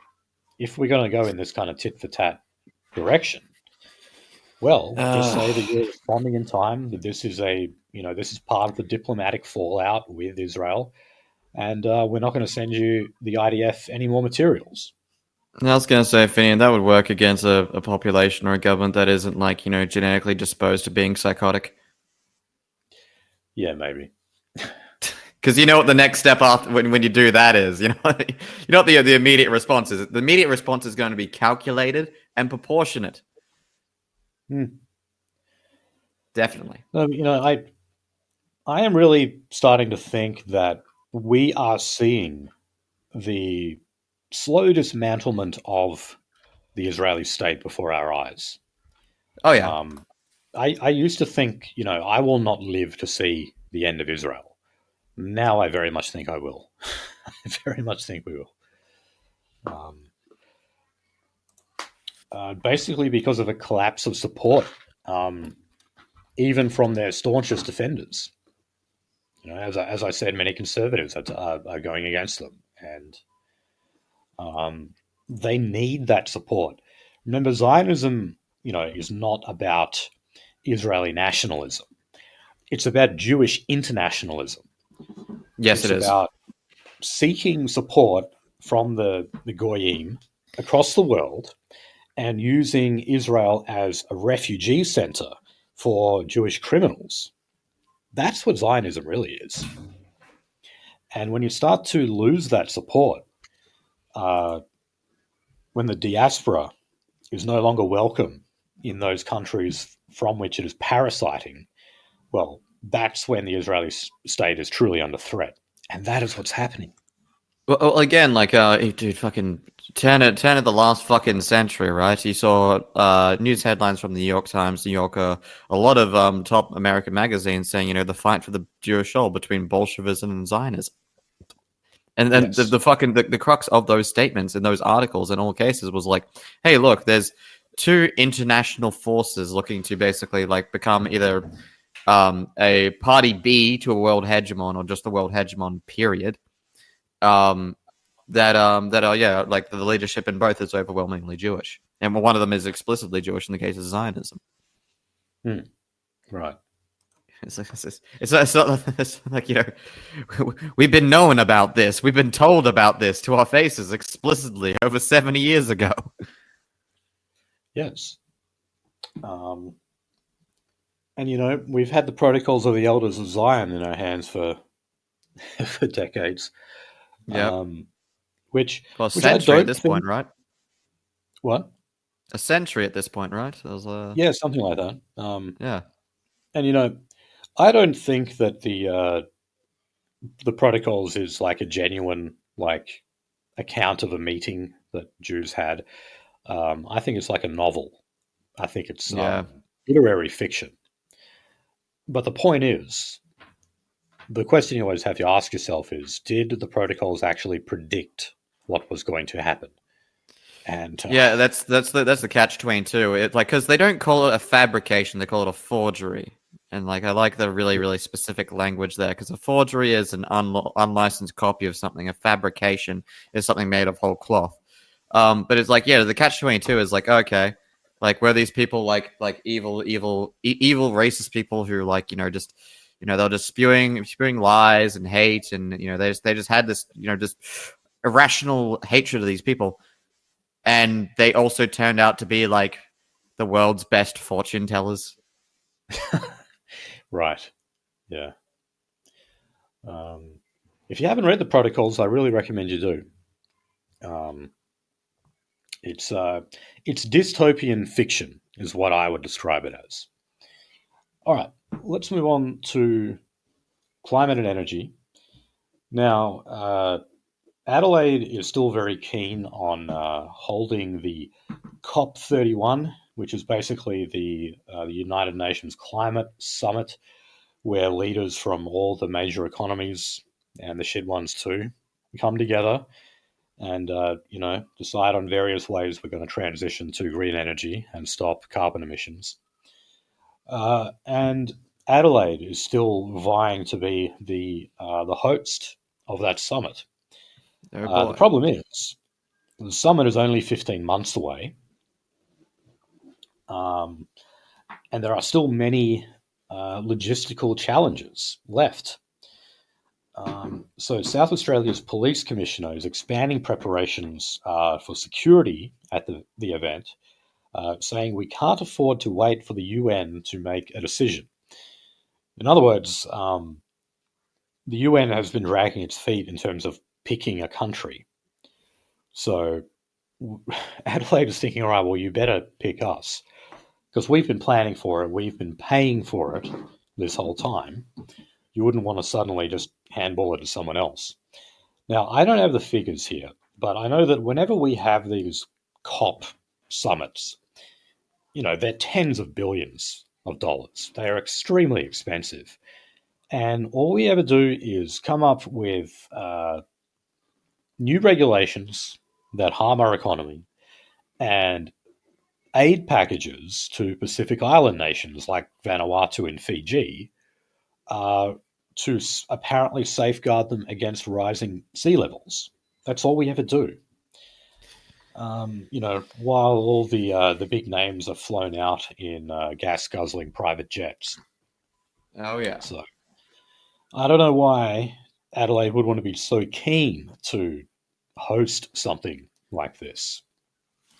Well, again, they're just hoping for like an amount of money coming in from it. It's like why any city wants to host any event. Yeah, because it's an investment, I guess. I'd Yeah. like to see the hard numbers on it. Like, does it actually turn into a profit for them long term? I'm not sure. Okay, we got trouble in the People's Republic of Victoria. So the Department of Energy, Environment and Climate Action is actually axing the 350 jobs. So this comes after an independent review of the public sector that has actually advocated for spending cuts, and that means staffing cuts as well. So surprisingly, this even includes people working in environmental sectors that is looking to reduce carbon emissions. So, yeah. Okay. I think it That's does. Well, I think it shows the desperation of the Victorian government to cost cut, because as far as national debts go, the Victorian government is in a hell of a lot of shit. And they've actually been talking about cutting other public sector jobs as well, just because the level of spending is astronomical. So,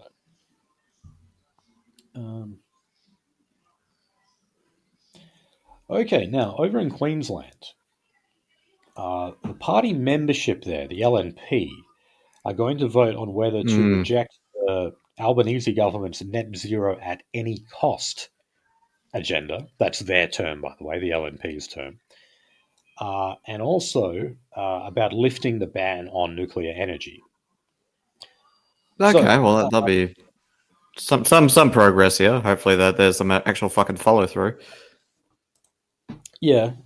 Now, we have to keep in mind that the current leader and premier of Queensland is David Crisafulli, and he while he doesn't support net zero at any cost, he does support the ban on nuclear power. And he did so even when Peter Dutton was trying to pressure him to come out in support of it. He continued to oppose it right through to the federal election. So if the party membership were to actually vote to lift the ban, then that would be quite a rebuke against their current leader. Nonetheless, I think they will. Because you always find that the grassroots, the rank and file members, but they usually want like the policies that are actually good, you know. So when it comes to things like not accelerating our transition to green energy, using nuclear power because it is a cheaper and more reliable form of power, policies that actually work, that are good for the consumer and lower prices, they're the ones that the leadership opposes, but the rank and file members support. So, and I would arguably say that in Queensland, they're even more right wing on this stuff. Like, right wingers from Queensland are the real deal. So,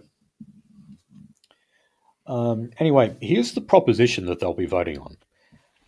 That this conference of the LNP rejects the Albanese Labor government's net zero at any cost agenda, and A, supports a flexible policy framework that caters for emissions reductions whilst growing and protecting key industries such as mining, agriculture, and manufacturing, delivering reliable, low-cost energy through a balanced energy mix, including coal, gas, and renewable energy, lifting the prohibition on nuclear energy to enable its development in an open electricity market, and supports technology and innovation as the underlying principle in reducing emissions, as opposed to the current punitive industry and job-destroying taxes.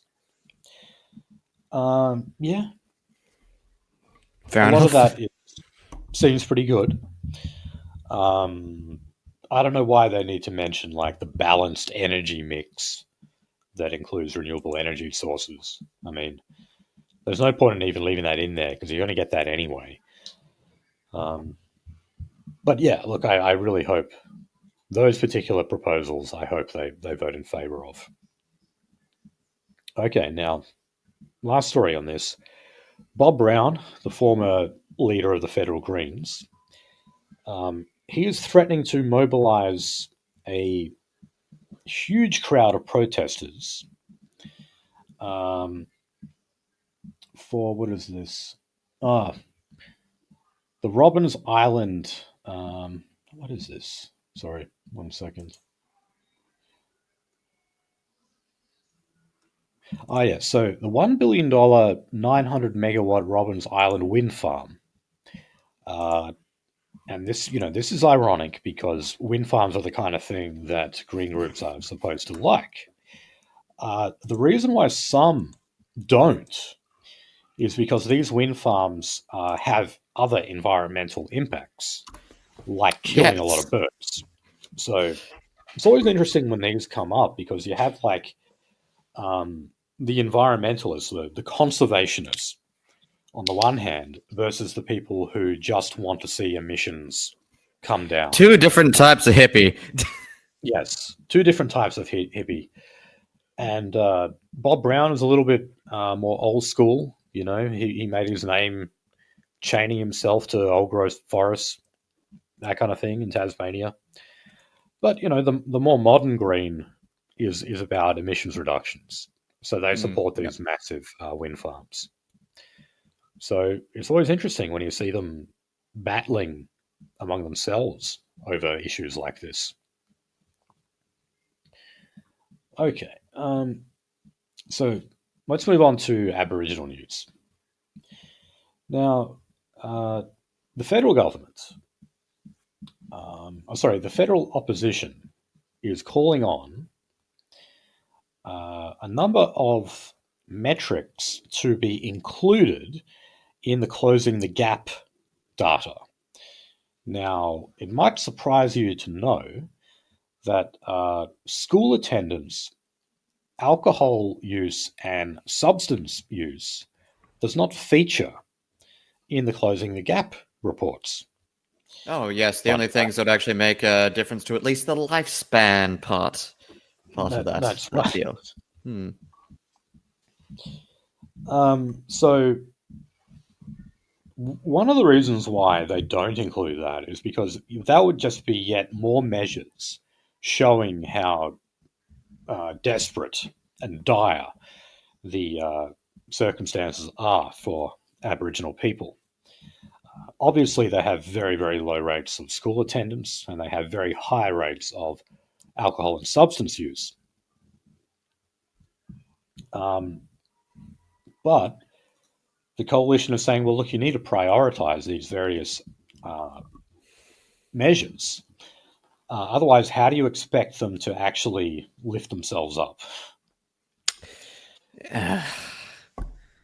Now, It's on the it's last again. closing, I think yeah, I had a conversation with one of the New Zealand guys about this earlier today. It's like, oh yes, closing the gap. I've heard that even over here when it comes to certain like health outcomes when it comes to like Maori or Maori people over there. I was like, yeah, well, again, Finney and I have drummed on this for fucking ages. It's just the never-ending war, the never-ending fucking pit of money laundering for whatever small little organization can take it on the side, like how ATSIC money back in the day turned up in Israel for some fucking reason. yes. So, look, the last closing the gap report, I think we covered at the time that there were 19 targets and only four of them were on track. In other words, like reached the bare minimum needed. If the opposition were to get its way here, that would mean you'd only have 4 out of 22. So that's Oh. why there's a reluctance, to add these other measures, because it just means you've got even more bad news published for the state of Aboriginal Australia. Um, Now they're also saying, all of this is tied to grant money as well, of course. Yeah, because that's Um, how it has to be done, so they can do the little fucking fudge things. They're like, oh yes, there's a grant, there's a grant, there's a grant. Well, how much was the grant? Well, the initial thing is this much. Why did yeah, you but say initial? it's also like they're saying, if you don't meet these targets in the closing the gap requirements, then we'll stop giving you money. Uh, which, as I said, can be kind of Mm. counterintuitive because don't you actually need money in order to close the gap in those areas?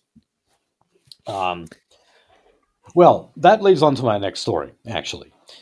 Uh, so, on crime, it does make sense to take away funding when it comes to the soaring rate of Indigenous incarceration, because obviously you need money to store them, if I could put it that way. Because the rate of Indigenous incarceration in the past couple of years has gone up a lot.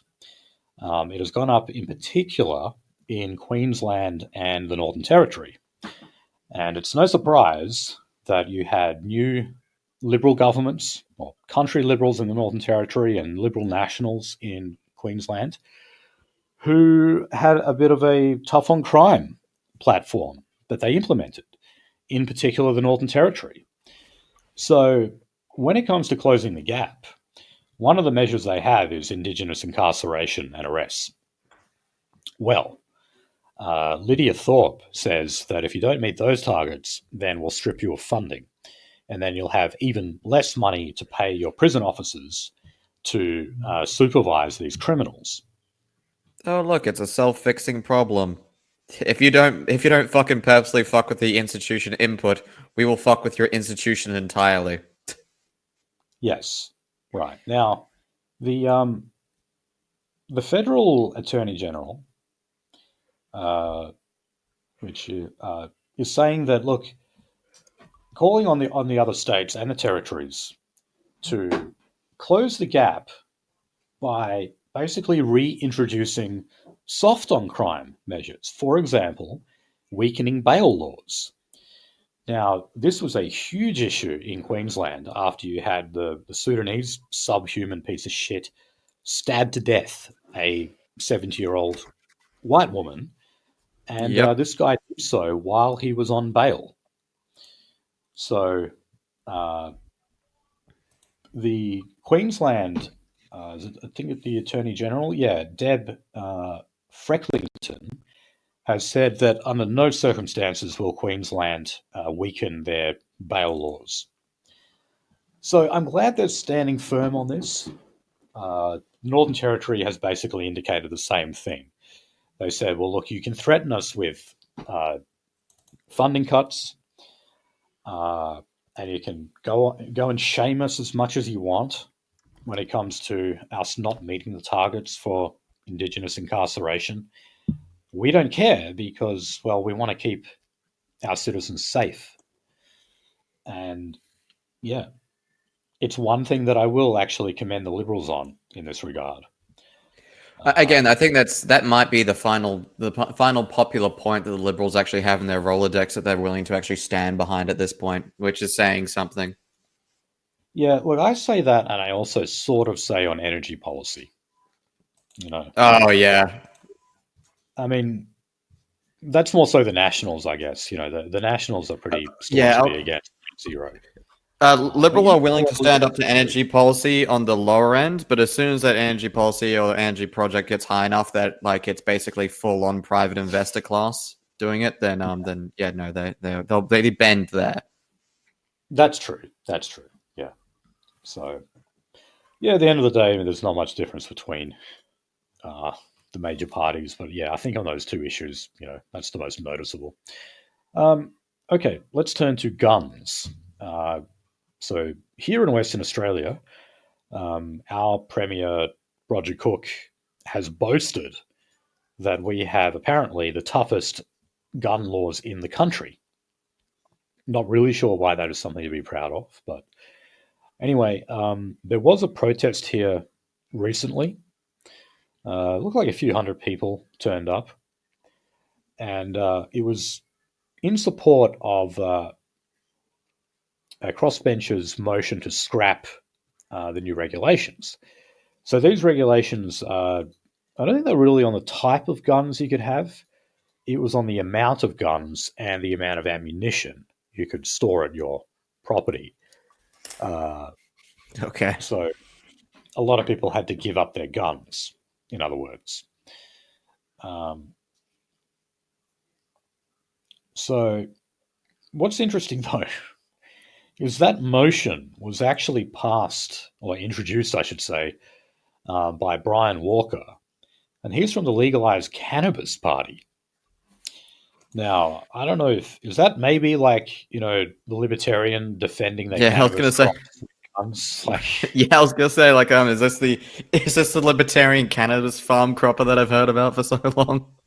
yeah, so like maybe legalized cannabis is actually more kind of libertarian than they are greeny. I always just assumed that they were just like the Greens, but bigger emphasis on drug decriminalization. But yeah, that was that motion. It was defeated, of course. Remember, in WA, we have a rubber stamp parliament. Labor controlled both houses easily. And whatever legislation they pass just flies through both levels of government, levels of parliament, sorry. So, yeah, nothing's going to change on that. If you're a gun owner, a lot of them were also upset that the rules are unclear. So what may be written in the legislation and in the explanatory memoranda may not actually be completely obvious to the average gun owner in the country. The government says that they are working on fixing that, though, and they're trying to make more information available on the internet for them to read. But yeah, all it's really going to tell you is you're allowed to own barely any guns. You must be licensed, obviously. In your property, the gun cannot be loaded, and if you say there's an intruder in your house, you are allowed to then load that gun, but you can't have it preloaded because I'm sure the criminal is going to wait for you to load your gun. Yeah. That is such a fucking weird thing. Yeah. It can't be loaded. You can't keep it loaded, son. Which basically defeats the purpose of having it for self-defense. Well, actually, I should point out that when you apply to get a gun license, that is not a reason you can give. There's really Yes. only two reasons you can give for being allowed to own a gun. One is that you're a member of a club, like a shooting range club. And two... Literally the only way to get a handgun in this country is to say you use it for sports shooting. Yeah. Or the other way, if you live in a regional area and you need it to slaughter animals, basically, or shoot animals on your property. That's it. Yeah. You can't get it for self-defense reasons. Now, Basil Zemplis, he basically supports that as well. He didn't make a clear clarification on his position on gun regulations in WA.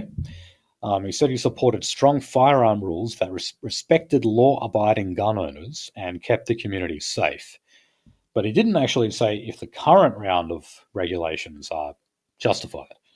So, not sure why you're sitting on the fence there, Basil. Usually, though, this is one area where the Liberal Party is completely the same as Labor. Yeah. Remember, the biggest gun reforms, gun restrictions, I really should say, happened under the Howard government back in, 96 or 97, I think, after the Port Arthur massacre. And again, it was one of those things where the Nationals did not support it, but they were dragged kicking and screaming by the Liberals. And some of them even had to give up their own guns. That was fucked. That was probably one of the most that was the biggest fuck thing that's happened. That was actually not the biggest fuck thing that's happened recently.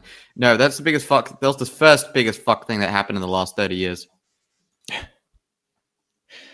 Okay, so yes, moving on to the Tasmanian election. What the hell is going on over there? Okay, so today being 19th of August, a Tuesday, the Labor Party introduced another no confidence motion into the House. Now, the last time they did that, the no confidence motion passed, effectively meaning the Tasmanian Parliament had no confidence in its government and Premier Jeremy Rockcliffe. But this time around, if Labor were to actually successfully move it, they could actually take government. Unfortunately, it was not to be. They needed the support of the Greens to do so, and negotiations fell apart with the Greens because Labor will not negotiate on salmon farming and old-growth forest logging. Those two are obviously massive issues for the Greens in Tasmania. But yeah, the Labor leader, Dean Winter, said, no, we're sticking to our platform on that. So no support from the Greens. Also, perhaps settling old scores, the former leader of the Labor Party in Tasmania, David O'Byrne, has actually given his support to the Liberal Party. So, yeah, I think this will finally be the end of this chapter. After all of this, the Liberal Party will be found to be the legitimate government, albeit a minority government. And at that stage, I'd say Labor's probably going to look for a new leader. I can't imagine Dean Winter holding on after this, especially also given that in the last election, Labor's primary vote did go backwards. So even though you had a Liberal government hanging by a thread, Labor still wasn't able to increase its vote. And that's not a good reflection on its leader. What was that? Because they stuck hard to policies that weren't necessarily conducive to the population of Tasmania, or was it something else? Because that's what I was running with at the time. No, yeah, it was. I mean, it was like mishandling the stadium, the cost blowouts on that. Yeah. Also all of those expensive like ocean liners. If you remember Oh that, god. there Oh was god. very like little public consultation over any of those projects. Um, yeah, so that's how they were able to get a no confidence motion passed, which obviously shows that the Liberal government is not very popular in Tasmania, but Labor was still not able to capitalise on that. All right, well, let's move to good old Mark Latham, independent in the New South Wales Parliament. Uh, this is actually round two between him and the independent MP Alex Greenwich. Now, Alex Greenwich won a defamation case against Mark Latham. This is when he tweeted calling Mark Latham a disgusting individual, and Mark Latham responded with "disgusting?" question mark, as opposed to sticking your dick in a bloke's ass and covering it in shit. Oh yeah. Remember that?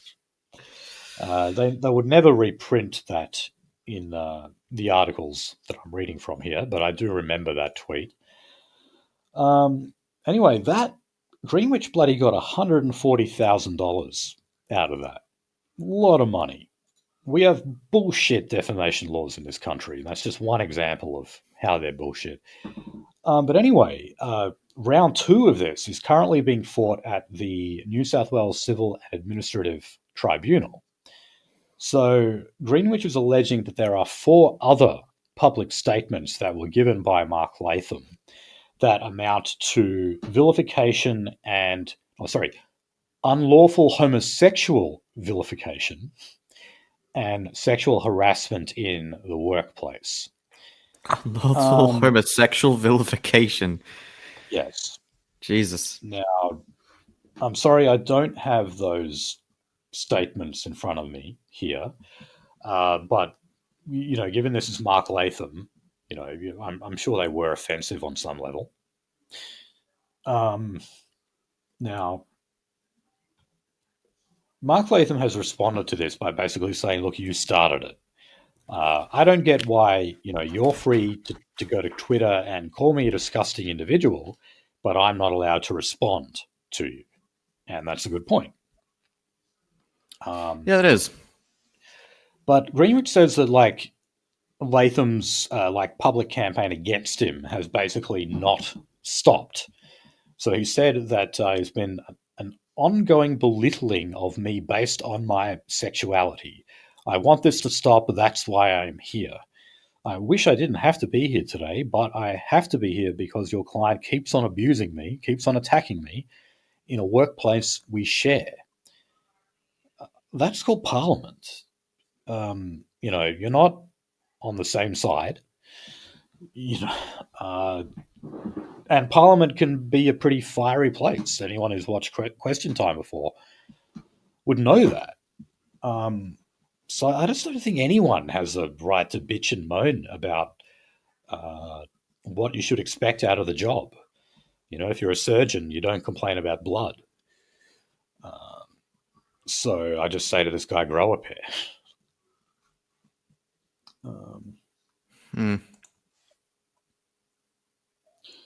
All right. Remember Andrew Laming? He was a former Queensland Liberal MP. He won a High Court case. So yes, this went all the way to the High Court. So this was over posts that he made on Facebook, and he was fined $40,000. Now, the reason why is because he made some comments that didn't have the proper authorization. So he posted political material on Facebook and from the office of something something. Yeah, saying this is authorized by that kind of thing. So he actually took it to the High Court, and he did admit that he did not like write in the proper authorization disclaimer. But it was found that what he was doing was not political communication, and therefore those rules didn't apply. So one of the reasons for that is because one of the posts was seen a total of 28 times. That's all. Okay. So that's pitifully low. That is So- that is almost something you don't want to admit. Yeah. So Lamming basically had to say, hey, well, this wasn't breaking the rules because, like, no one read it. All right. To the New South Wales Liberal Party, we're going to get a by-election soon. This is in the electorate of Kiama. Hope I'm saying that right. You know who held that seat?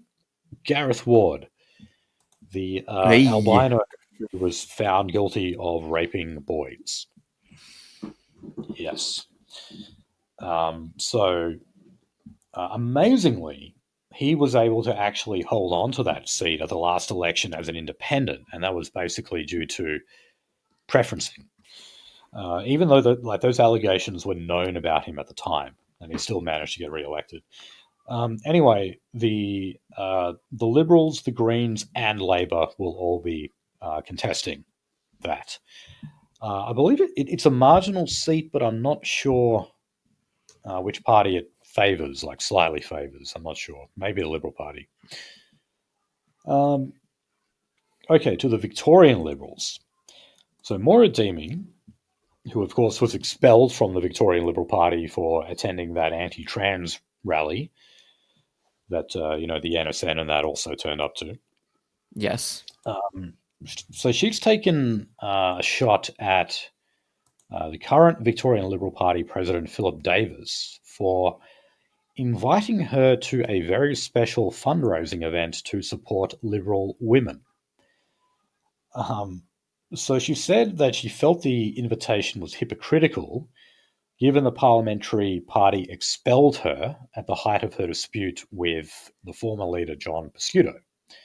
She said, the latest email I received from the president was an invitation to a fundraiser called Supporting Women in Politics.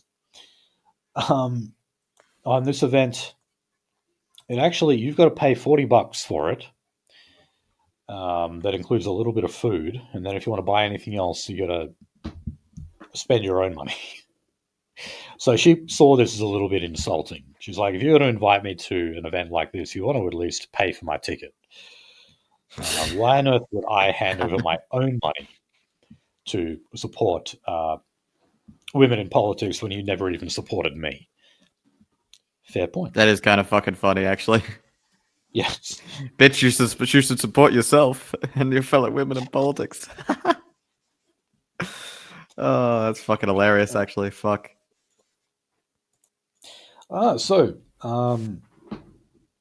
Sort of mentioned this before. The ANU, Australian National University, their chancellor is Julie Bishop, and she has been accused of workplace bullying. I think we were supposed to cover this last week and forgot. Anyway, Senator David Pocock, who is the only Teal, I believe, in the Senate, he's called on Julie Bishop to stand aside while the allegations are investigated, and said there are wider issues at the ANU that needed to be addressed. So the ANU recently has actually proposed a raft of cost-cutting measures that they say will save $250 million. And that includes cutting jobs and merging departments. I'm sure. Oh no, public service workers. Yeah. So yeah, universities always seem to be just scraping by, don't they? Seem to be. It's a lucrative business, though. Especially when you've got the infinite Indians who are literally paying you money because you're technically slightly cheaper than migration and standard housing and resource services, so they can Uber drive / fucking air task around. Okay. Here's a story that, yes, we also were supposed to cover last week but didn't. The respectful relationships curriculum in Victoria. You want a translation of that? Do you remember Safe Schools?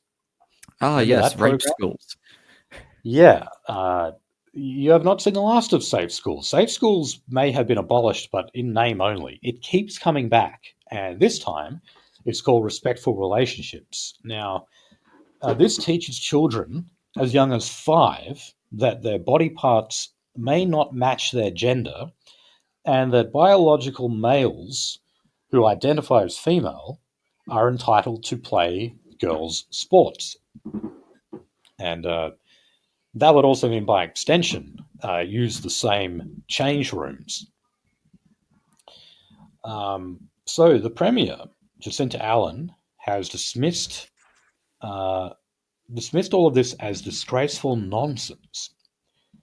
Um, and there was actually a mother of a gender dysphoric child, that there is a school to gender clinic pipeline. Oh yeah. So I don't know really much about this woman, but I assume what's happening is she is raising a child who is identifying as transgender and is doing so because he was brainwashed into it at school. Well, again, like one, just the type of person, type of woman that gets into those kinds of roles, etc. And to like accounts, like literally counsel people because they're not even like qualified psychs in schools and etc. But like kid gets bullied and it's just like, oh yes, they quite literally have like some kind of status procedure or sometimes even quietly a fiscal incentive to bounce them off to a clinic. Yeah. And you're also considered to be abusive if you in any way try to impede that. If you send your child, say, to a psychologist who might tell you that maybe this is just a phase you're going through, and you might want to hold off doing the whole puberty blockers thing and chopping your dick off. But yeah, that's the clown world that we live in. So this woman is obviously horrified by the extreme gender ideology that's been pushed on her child, to such an extent that this child wants to mutilate their own body. Uh, that Yeah. mother's got every right to be upset about that.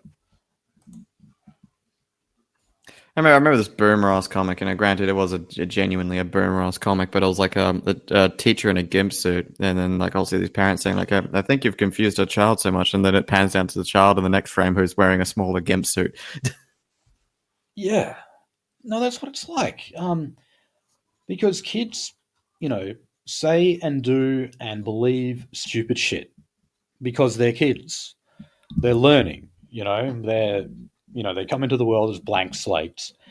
And if you simply just implant the idea in their head that they may be another gender, well, a lot of them are going to entertain that idea. It's not a surprise. And that's why, the old saying, let kids be kids, that means that this kind of material just doesn't need to be discussed in the classroom at all. They will figure it out later. Even sex education, it's like, what you say with sex education? Wear a condom. That's it. That's like the only thing you need to teach them. If you don't want to get a disease and you don't want to get pregnant, wear a condom. Like, why do we need like classes that go for hours every year around the school calendar to teach kids this stuff? It's just completely unnecessary. Anyway, let's move on to health. So, remember Labor's Medicare reform package? It was an Yeah. $8 billion package that was supposed to increase the amount of bulk billing that GPs were offering. So there was a call to pass on 100% of the bulk billing incentive to GPs. And Mark Butler, the health minister, is basically saying it'll only be 50% now. And this is another indication that the level of bulk billing is not going to increase. I think they said by 2030 they wanted that 9 in 10 visits to the doctor would be free. Well, they're not going to get anywhere near that amount. Yeah, not by what's going to happen to this country between now and 2030 as well. Just on top of that, and also I've only seen they don't really want to talk about this this policy too much, or this proposed policy too much, or proposed reform in this case, I guess. All Albanese talks about with this thing is all you'll need is your Medicare card if you need to go to a clinic for any reason. Yeah. And I'm just like, it's like, okay, no, so like a Medicare card, like not any kind of like ID as well. So I could probably just steal a Medicare card and just commit fraud, I guess. Yeah, that was when the Liberals countered by holding up a Medicare card and a credit card. They're like, no, actually, you'll need this card as well. Yeah. Because you got to pay for it. Okay. We got a few stories on childcare. Although I think I might have put the same story in there multiple times, just different publisher. So Jim Chalmers, the Treasurer, said that they will need to review and potentially overhaul the childcare subsidy model. And this is to achieve Labor's goal of universal care within childcare, essentially. So last week we talked about, like ending the subsidy model and just having a flat fee paid instead that might actually counter the surging prices. So I assume that it's going to be discussed at this economic roundtable. And also, they're going to talk about the spending pressures in other areas such as aged care and the NDIS. Now, compliance action has been launched against 30 childcare centres for failing to meet national quality standards. So this comes as a number of new reforms are being recommended, such as banning childcare workers who fail to obtain a working with children's check. Now, that was one of the things I was listening on the radio. I thought that was just the case. I didn't know that you could literally fucking fail around the country and then, or get denied around the country and then just go to another state and just pass. I thought that was the fucking case already. It wasn't. That's fucking shocking.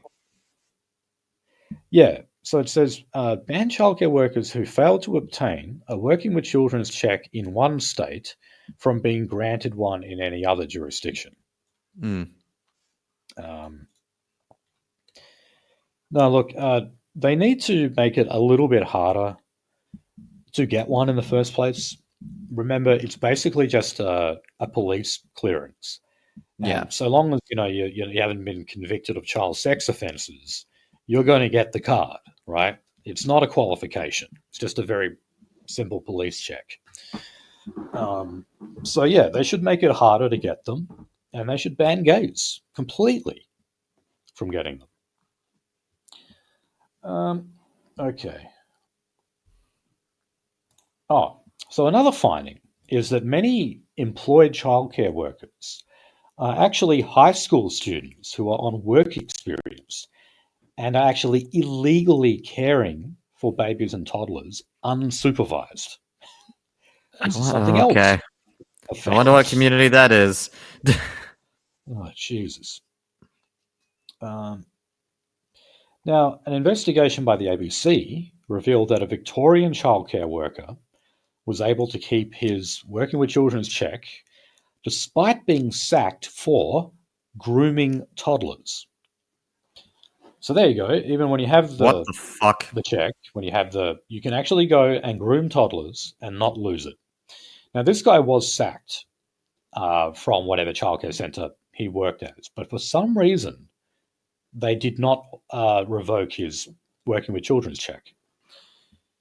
What? How the fuck does that happen?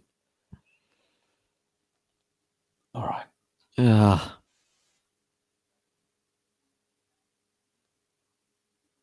Jesus Christ. Jesus fucking Christ. One week after another, we end up with these fucking hell stories in childcare, don't we? Yes. So apparently there is like a pilot of a new working with children system. Like that's underway now. Ever since the whole scandal in childcare kind of became public. Now, the Attorney General, federal, has conceded that there is an urgent plan to close loopholes being exploited by child abusers in the system. We've gone through a few of these before. There was a woman who actually operated a childcare centre who was married to a child sex offender. So, Yeah, that he was was working one as way. maintenance and then proceeded to bugger kids. That's right. He was working there like doing some kind of trade. So that's an example of a loophole that was being used. So that meant that a child sex offender was actually allowed into a childcare centre. So yeah, safe to say there's a hell of a lot of loopholes there that they need to close very quickly. Okay, just a few more stories before we end it. Surrogacy laws in Western Australia are going to be revamped. Basically, in WA, being the wait a while state, we're not in line with the rest of the country. Basically, it is harder for couples to access surrogacy, and there is a requirement for people to demonstrate medical infertility if they want to access assisted reproductive technology, surrogacy, in other words. Yeah, I guess I don't really have a problem with that. I'm not opposed to surrogacy. If a Yeah, couple can't naturally conceive a child, then I don't mind them. legally, but Using. I mean, it is a hairy area, but like, yeah, I mean, as something like that, okay, all right, you can do it. Just make sure it's not some weird fucking terrible shit going on in some part of Southeast Asia, like it normally is, Right. unfortunately. Okay, so on defense, a senior Democratic senator in America has actually said that the Albanese government deserves more credit than it's given for the level of defense spending. And that's because 2% of our GDP currently is spent on defense, but that's forecast to actually increase to 2.3% by 2033. Okay. Still, however, they're telling us that's too little. They want 3.5% because apparently we leech off the American system. Despite the fact we have their military bases here that officially are not US military bases. I'm not Oh sure yes, what else to they call have a presence. They have a presence, but it's not a military base. I love that fucking it. turn of phrase. They just have facilities with American soldiers in them in Australia. But yeah, they don't have bases. Okay. So for the first time in South Australian history, revenue from pokies has exceeded $1 billion. And if you're interested, nationally, about $32 billion is lost on the pokies every year. Oh, no, sorry, gambling. That's just total gambling. But that other figure regarding $1 billion lost in South Australia, that was pokies, just the slots, just the ones, you only funnel in like $1 or $2 at a time. But yeah, they make more money off those than they do on the tables, playing roulette, playing blackjack, whatever. That actually earns them less money. Anyway, South Australia is said to be committed to reducing the number of pokies in the state because they are one of the states where pokies are legal in pubs and clubs. Yeah. Some people are surprised when they come over to Australia and they don't, to Western Australia, and they don't see any poker machines in the pubs here. You have to go to the casino, buddy. Yeah, it was actually a shock going over to the east and being like, holy fucking shit, half of your pub is a casino. Yes. When I went to Melbourne years ago, I just could not believe the amount of pokies I saw everywhere. I was like, holy shit. They just basically every pub I went into had at least one poker machine. Um, and you could say that like the Australian anti-pokies movement actually started in South Australia, because that's where Yeah. Nick Xenophon is from. And he started out as a member, just as an independent in the South Australian Parliament, and then he went federal later on. Um, okay, so just one tech story. A number of Facebook and Instagram users have contacted the ABC about what they see as the wrongful suspension of their accounts and pages that they use on Facebook and Instagram. They're saying that, like, look, this is no small thing because a lot of them are actually based around businesses that they run. And if you take Okay. away their social media presence, you effectively take away all of their advertising. So, yeah, I get that. I'm surprised at that though, because I just kind of thought that only people like us, we're the ones who just get banned from social media because of a particular political message. Um, but no, apparently Meta is banning more of these accounts all the time. They're being like, yeah, I think Facebook right now is currently just being used by businesses and boomers, and I think like whatever algorithm they use for moderation has recently gone off the deep end. I've been trying to get in contact with contractors for some insurance matters, and I've literally seen contractors have their fucking Facebook page like yeeted off the face of the planet one day. Like literally Friday they had a Facebook page. Yesterday they did not. So I don't know if something's Well, going fucking weird with the algorithm or if there's something going on there. yeah, I'm not sure. I mean, there were a couple of pages I used to run on Facebook, but they got banned long ago, and For fun ever since reasons? then, sorry, For fun reasons? because they were political in nature. I won't say what Yes. they were, but as you can imagine, if it was run by me, it wasn't exactly politics that Facebook would agree with. So I kind of accepted that long ago. Facebook and also Instagram, they're simply not platforms to express political views. However, they are platforms to promote your business. And so anyway, the Australian government is saying that they're working towards industry guidelines to regulate this, and that way, the status of like your Facebook page would not be left to the whims of some, Facebook compliance officer. There Yeah. would actually be government regulations saying whether or not a particular account could be suspended, and I think that's fair. Yeah. Um, because these are like public entities essentially, and it's Functionally, not fair yes. that your business can be in this forever precarious position, under threat of being closed down. So yeah, this I this still is like where to remind everyone that Facebook was a CIA tool at the start of the day. From day one, Facebook was a CIA tool.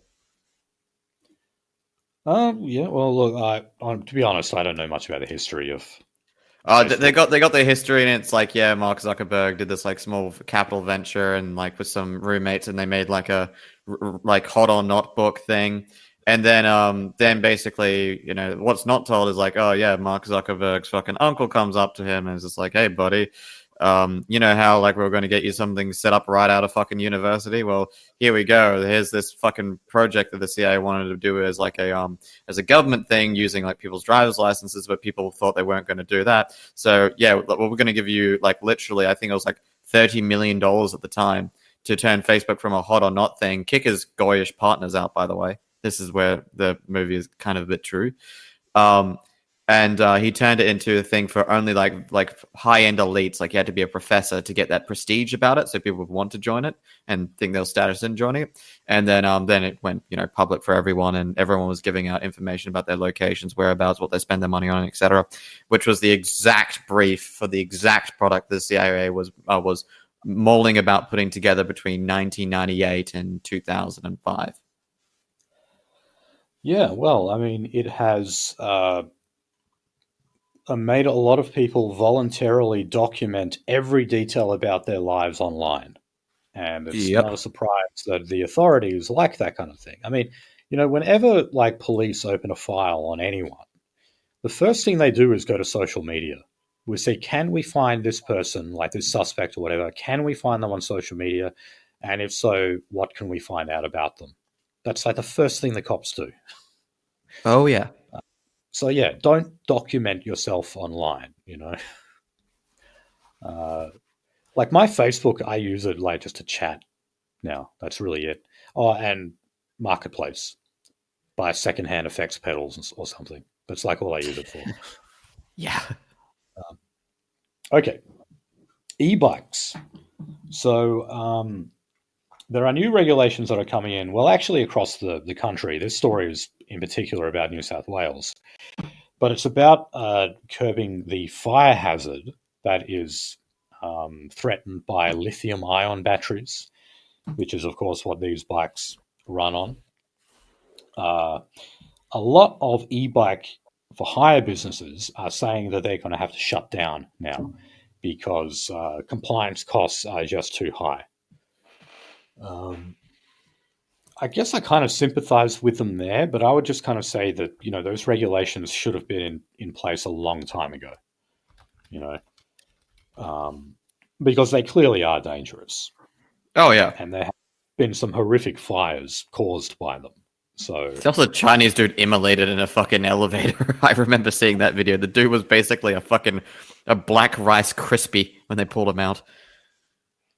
oh my God, what, you watched that? Yeah, I'm a terrible person, Finian. I have Telegram. It's either the cute little cat videos or like the most fucking fuck shit you've ever seen in your entire life. Yeah, I really don't like watching gore porn. Like, I remember I think I've said this before, but like I accidentally saw one by clicking on Syrian Girl's Telegram. Oh yeah, she And loves posting that shit. yeah, and I mean, and I get why she does it. Like, she's trying to give you the real perspective on what is actually happening there, the real human cost. But holy shit, man, I don't need to see that stuff. Like the one Yeah, I dude, saw, a that girl's video jaw wasn't was like hanging a. off. Oh fuck yeah! Like dude, that fucking video, the dude immolating, like accidentally immolating because the fucking e-scooter just decides to fucking explode in an enclosed space. That video was literally just on a Chinese news thing, and the Chinese government was like, "Yeah, basically, maybe citizenry should really, really be considering where they're buying these things from." Oh man. Oh. Anyway, last story we've got. All right. We just wanted to say, rest in peace, Graeme Campbell. Yes. He died 2 days ago, I believe, at the age of 86. So he had a pretty good innings. He was the member for Kalgoorlie here in WA, which is a regional mining town. And that was for the Labor Party, which he was elected to all the way back in 1980. However, he left the Labor Party in 1996 due to disagreements with Paul Keating on just about everything. And he once famously said the only contribution Paul Keating could make to public life in Australia would be a state funeral. Brutal. Which was a great line, I think. And man, I'm really kicking myself. A few years ago, I actually emailed Graeme Campbell to get an interview. And he replied, and he gave me his number, and he said, "Yeah, sure." He's like, "But I'll only do it over the phone, so just call me." But then the racer went on a hiatus. I think it's back when Scratch left, and we weren't around for, I don't know, 3-4 months or something, and then I just kind of forgot about it, and I'm really kicking myself that I forgot about it because look, arguably Graeme Campbell is the founder of modern Australian nationalism. The reason why he left the Labor Party is because he was opposed to mass migration, and he was opposed to like Australia's economic integration into the Asia Pacific. And if you remember Paul Keating had some serious yellow fever. He was like, oh yeah, he loved Asia, and he wanted Australia to basically become an Asian country. So yeah, after that, Graeme Campbell founded the Australia First Party, which of course is headed by Jim Salem these days. But yeah, a lot of people forget that Graeme Campbell was actually the founder back Who then. knows? So Maybe we need to hunt down Senator Babbitt or maybe Jim. I don't know. Does anyone speak to Jim these days? who Jim Salem? Yeah. Yeah, some people do. I don't know. I'm not. I don't know if I'm qualified to really say much more than that. I mean, I really like the policies that the Australia First advocate, just like I like the Australian Protectionist Party, their platform. The problem is they're just barely ever able to get any candidates up and going, which is why I guess I've got hopes for White Australia, whiteaustralia.org. Hopefully, they can field some candidates in the near future. It's going to be interesting to see. Yes, it will. Okay, guys, that is where we will leave it. A little shorter episode than usual for tonight. So check out all our stuff at theracer.biz, and we'll see you next week. See ya.